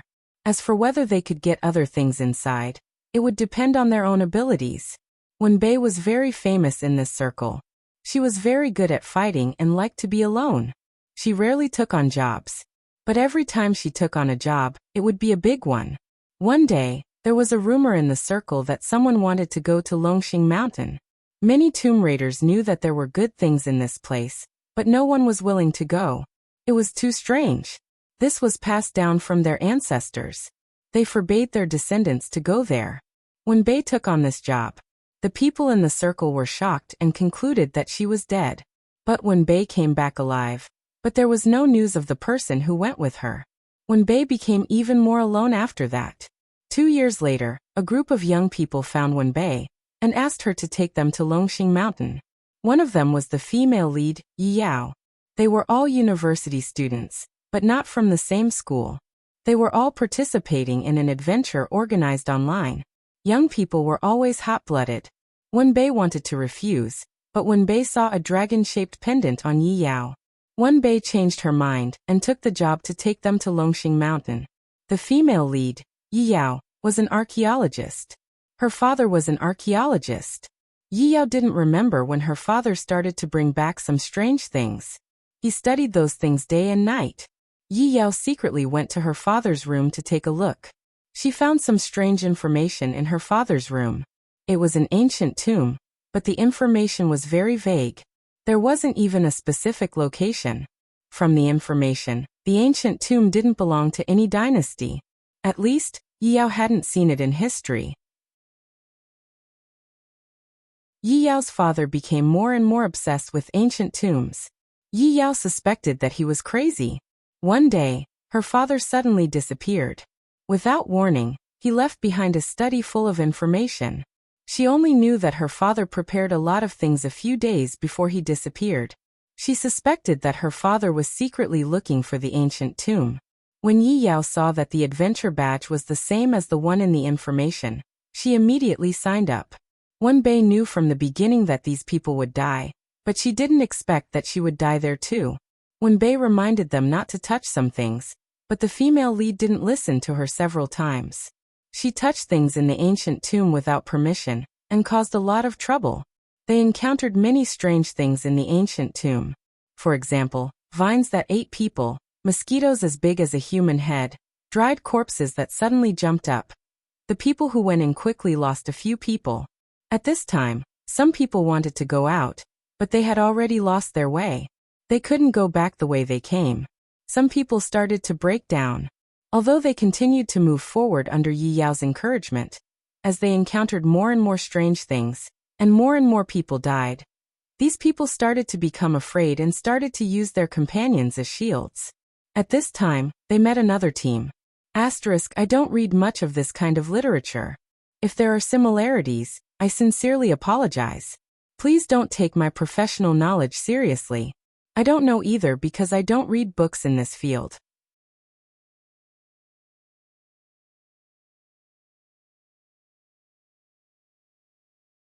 Chapter 994.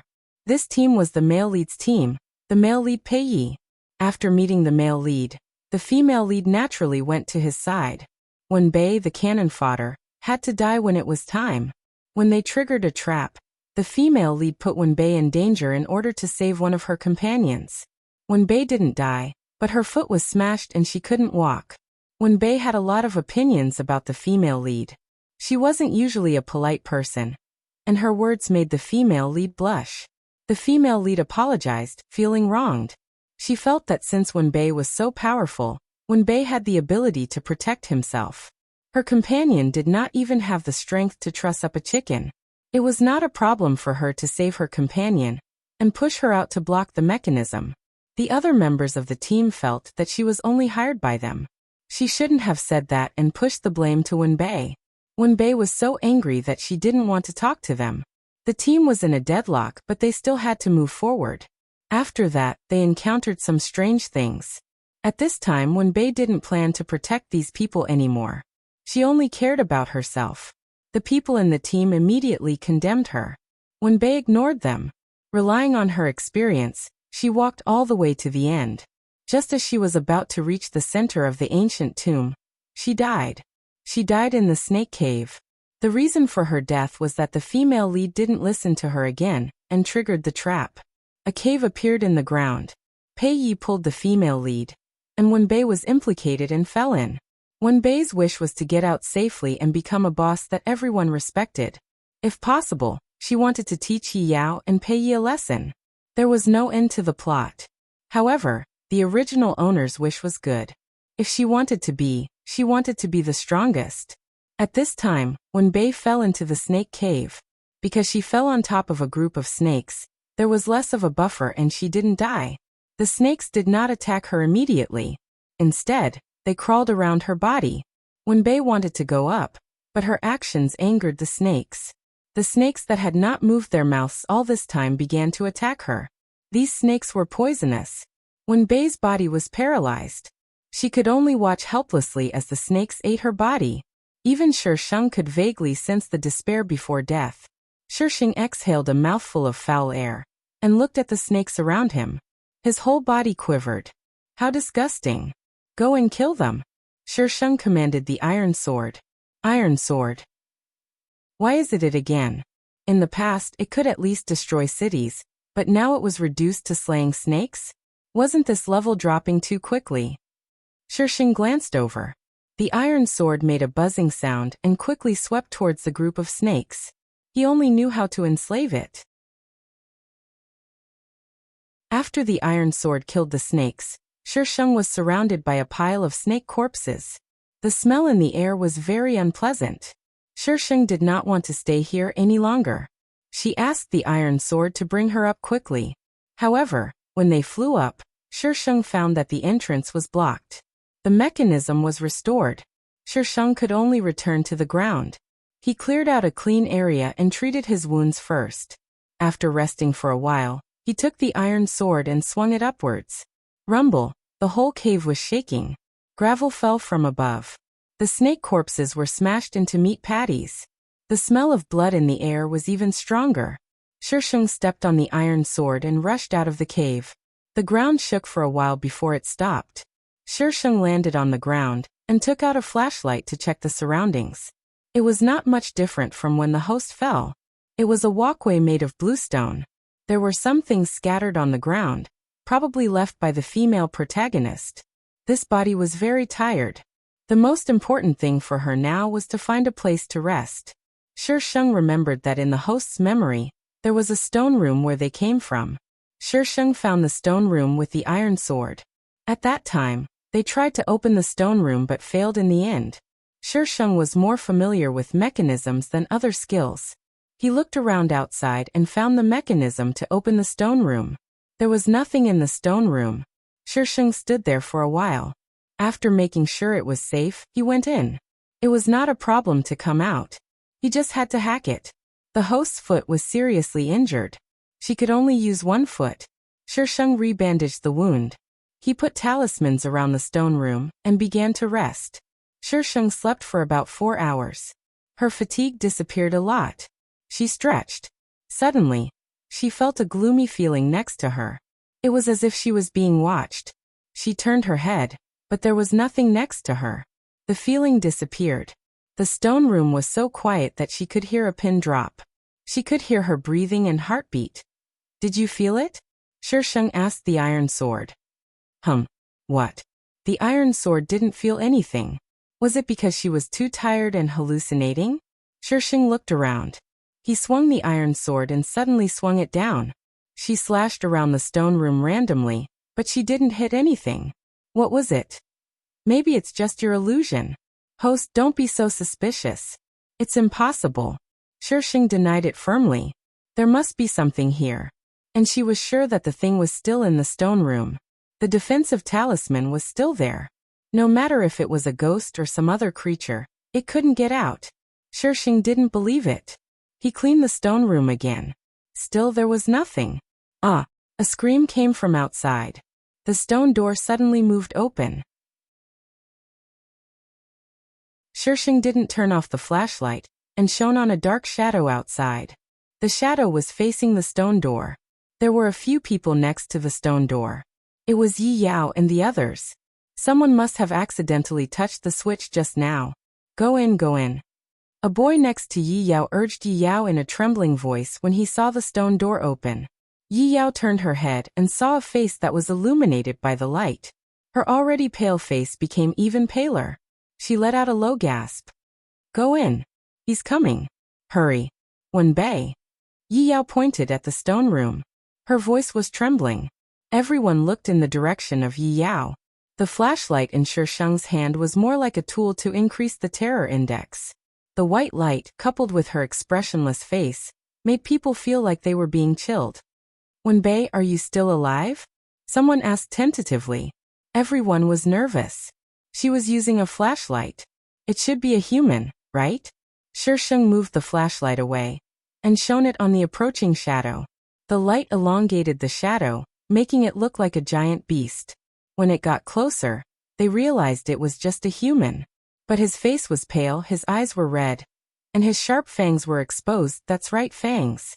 They were much longer than normal teeth. Roar! He suddenly roared and ran over at a faster speed. Ah! Someone screamed in fright. The sound echoed in the long corridor. Because of fear, these people rushed into the stone room.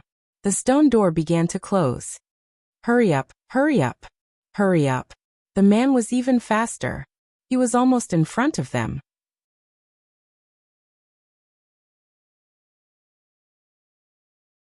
Chapter 995. The stone door closed at the last moment. The thing that had caught up with them slammed into the door with a muffled bang. Bang! Everyone stepped back and stared at the stone door. They were afraid that the stone door wouldn't be able to withstand the torment and would be damaged, allowing the things outside to enter. Bang, bang, bang. Every sound was like a blow to their hearts. They didn't even dare to breathe loudly.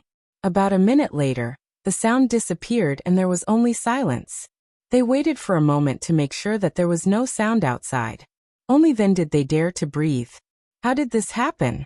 I want to get out. I want to get out. I want to get out of here. There was another girl in the group besides Yi Yao. She was the one who was crying. Shouting, don't be like this. We can definitely get out. Yi Yao hugged shouting and comforted her. You have to be strong. I want to get out, Yi Yao. I want to get out. I miss my parents.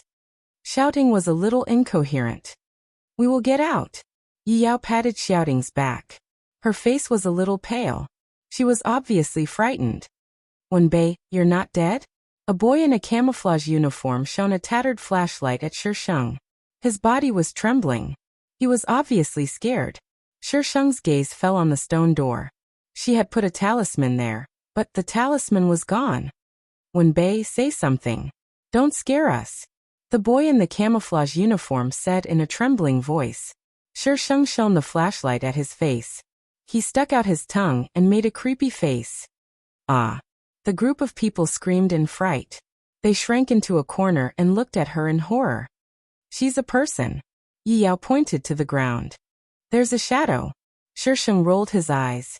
You think you're so smart? How can you tell that I's a person? Everyone looked in the direction Yi Yao pointed. They heaved a sigh of relief when they saw a clear shadow on the ground. The boy in the camouflage uniform was furious. Wenbei, what's the point of scaring us? We are your employers.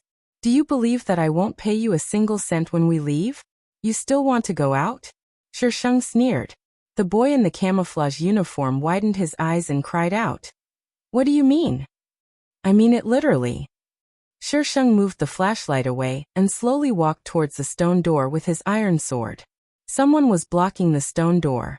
Shisheng glared at him coldly and said in a flat tone, Get out of the way. We hired you to protect us. Hurry up and take us out of here. The boy in the camouflage uniform rushed to the Shisheng. Shisheng shone his flashlight on the stone door. The talisman paper was gone, not even ashes. Was that thing still in the stone chamber? Wenbei, stop pretending. Take us out of here right now. The boy in the camouflage uniform got even angrier when he saw that the Shisheng was ignoring him. He reached out to grab the Shisheng. Before his hand could touch the Shisheng, the cold iron sword was already on his neck. You want to go out? Find a way out yourself.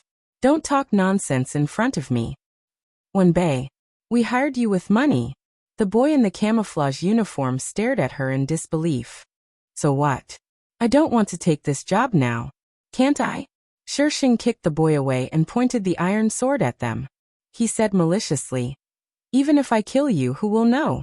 So stop telling me what to do. Don't dirty my sword. Everyone's expression changed at the same time. Their participation in this adventure was hidden from their families. Just as she said, even if she killed all of them, in this ancient tomb, how could their parents find them? Shisheng's threat was very effective. No one dared to talk back to her, including Yi Yao. They huddled together in a corner. What should we do now? We have to go out and find Pei Yi and the others. They have guns and they are all good at fighting. Maybe we can get out by following them. I agree. But how can we get out? Is Haozi still outside? Haozi was the black shadow that had chased them just now. They didn't know what Haozi had touched and suddenly went crazy. Shouting choked and said, Haozi, will he recover? We can't leave him behind. Shouting was Haozi's girlfriend. After such a thing happened, everyone could only stay silent. Shouting. The boy in the camouflage uniform looked at Shouting. We don't know what happened to Haozi. We can't take the risk anymore. Let's find a way out first, and then find someone to save Haozi. But Shouting couldn't continue. She looked at her companions with tears in her eyes, and didn't say anything in the end. Yi Yao pointed out the key point. The most important thing now is how to get out. The boy in the camouflage uniform glanced at Shisheng and winked at the others. He lowered his voice and said, she will definitely go out. Let's follow her first. But she threatened to kill us. Someone said worriedly, let's follow her from afar and not go forward. When they came, there were more than 10 people in the team. Now there were only 5 people left. Besides the 2 girls, Yi Yao and Shouting, there were 3 boys. The boy in the camouflage uniform had the most say in the team, and was also the most opinionated. Since he said so, the others were silent for a while, and agreed with his suggestion. Let's have a good rest now. She should be safe here. The boy in the camouflage uniform found a place to sit down. We have to recover as soon as possible. Before the boy in the camouflage uniform finished speaking, Shisheng made a noise. She opened the stone door and was walking out. The boy in the camouflage uniform choked. After Shisheng walked out of the stone door, he quickly jumped up. Hurry up and follow her. But I can't walk. Shouting's face was pale. The stone door was slowly closing. The boy in the camouflage uniform dragged Shouting up roughly. Hurry up. Shisheng's foot was injured, so she couldn't walk very fast. She was surrounded by similar corridors. The ground was paved with a kind of stone, and was very smooth. Shisheng found something that looked like bloodstains on the ground. They extended from the stone door to the distance. There were many viruses in the ancient tomb. The person just now must have been infected by some virus. There was only one path here, so she could only follow these traces. When she turned the corner, a black figure suddenly pressed down on her. Shisheng quickly stepped back and swung his iron sword. The iron sword cut through the black figure's shoulder, and chopped off his entire arm. The black figure fell to the ground with a thud and lay there motionless. Dead. Shisheng waited for a while and walked closer with a flashlight. This was the person who had been outside the stone room just now. However, there were many bite marks on his body and black liquid was seeping out of the wounds. You killed him. Shouting rushed up from behind but didn't dare to get close to the body. She just stared at Shisheng angrily. Why did you kill him? Do I need a reason to kill someone? Shisheng sneered. Besides, he's not even a human. Don't you need a reason to kill someone? Those who don't need a reason are perverts, aren't they? Why did you kill him? Maybe he can still be saved, you murderer. Asterisk hashtag today's Narcissus ticket hashtag.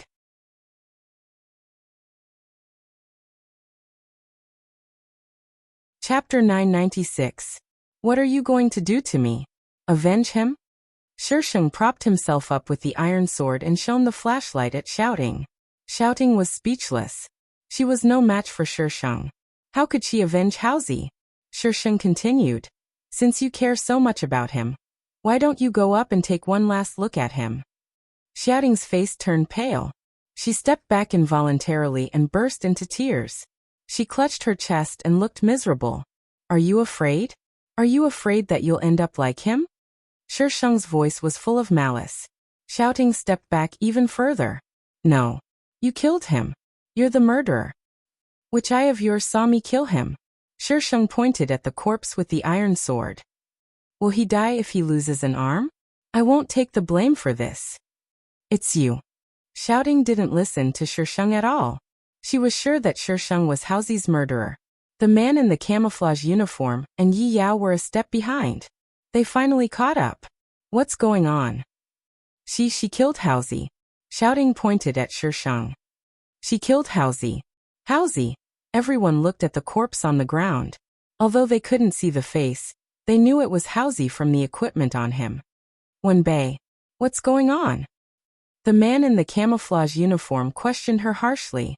His voice echoed in the corridor and disappeared into the dark tunnel. Who knows? I didn't kill him. How would I know what happened? Idiot. Obviously, the people on the other side didn't think so. Shouting was extremely sad. Haozi had no grudge against you. Why did you kill him? Shisheng. How infuriating. I told you I didn't kill him. Shisheng took a deep breath and put his hands on his hips arrogantly. Even if I killed him, you still want to avenge him? Do you think you can beat me? Shouting's sobbing suddenly stopped. He had never seen someone so arrogant after killing someone. Shisheng snorted. I'll say it again. I didn't kill him. If you want to know how he died, go down and ask him yourself. These people were really too much. She had told them nicely, but they didn't believe her and had to force her to use violence. Do any of you want to go down? I can give you a ride for free. Shisheng waved his iron sword. The 5 people retreated at the same time. Yes. Shisheng uttered a single syllable and threatened. Don't King follow I anymore. Otherwise, I can't guarantee that I won't send you down to the underworld to play mahjong. Shisheng walked past Haozi's body. Her ankle suddenly turned cold, and her body fell to the ground. Shisheng's eyes widened slightly. Fuck. Scamming. Hey Yao Yaoling, there's a scammer here. Bah, there's a corpse scammer. Shisheng used his iron sword to support himself on the ground. He leaned to one side and freed his foot from the corpse's grasp. Then he swung his iron sword right in the middle of the corpse. Shisheng steadied herself by holding onto the wall. The corpse fell to the ground beside her feet, and black liquid flowed out from it. Half of the corpse was still twitching, and it looked like it was going to get up. Shisheng hurriedly stabbed it again. The corpse twitched violently a few times before it stopped moving completely. Shisheng jumped to the clean ground and picked up the flashlight. She shone the flashlight on her body several times to make sure that there was nothing strange on her body. Only then did she relax. When she looked up, she saw the 5 female leads staring at her in a daze. They were probably scared out of their wits. Shisheng looked at the corpse on the ground and shrugged. Well, now I've killed the corpse? After all, he was already dead. Shisheng was sure that if he hadn't died, she would have stabbed him without hesitation. It seemed that she wouldn't let go of the corpse in the future. Who knew when she would try to scam him? How scary. The host seemed to have learned another strange skill. Wah. I want to go home. Shouting suddenly broke down and burst into tears. Her cries traveled far down the corridor, like the weeping of a ghost. Shisheng was speechless. Who on earth summoned such a troublesome teammate? With her around, where could her teammates go if they didn't die? While they were comforting Shouting, Shisheng shook them off and moved alone in the tomb. She wasn't sure how long she had been walking, but she didn't encounter anything strange. But this tomb was ridiculously huge. How was she going to get out? Shisheng tried to hack her way out. But no matter how many walls she hacked, the next corridor was always the same. Up, down, left, and right were all the same. It was as if she had entered a huge maze. The ancient people were really King awesome to be able to build such a huge tomb. Shisheng rubbed his chin and muttered, "It can't be without a roof, right? I'll just go up." Shisheng violently hacked her way up. The rumbling sounds kept echoing in the tomb, making the people in the tomb tremble in fear. They were afraid that the tomb would collapse. But apart from the rumbling sounds, the tomb didn't collapse. Shisheng hacked her way to the top, and sadly found that there was a layer of rock above. The host came in from the middle of the mountain. They had been going down, so it was normal that there was a layer of rock above. Since it was a mountain, she could hack her way to the side. There was always a way out. "Look at what you've done to the tomb. Is this how you do missions? Can you be more ladylike? Wasn't the host's wish to get out safely? What did I do wrong?" Shisheng hacked the wall while talking to the system. "This isn't the normal way to get out. You should go through all kinds of difficulties and dangers, break through all kinds of fog, and get out alive. This is the normal way to get out. Look at what you're doing now. The owner of the tomb will beat you to death." Rumble. Shisheng hacked another wall. "Can I be compared to those little bitches? I'm going to conquer the sea of stars. How can I be like those idiots and walk the normal way? Hee hee, you're a psychopath. Of course you can't be compared to normal people." Shisheng suddenly made a strange sound, as if he saw something very strange. "What are you doing?" Shisheng walked over to a pile of ruins, and shone his flashlight on the pile of ruins. Among the waste stones, he could vaguely see exposed cloth. "Is this a person? How can it know if it's a person or not?"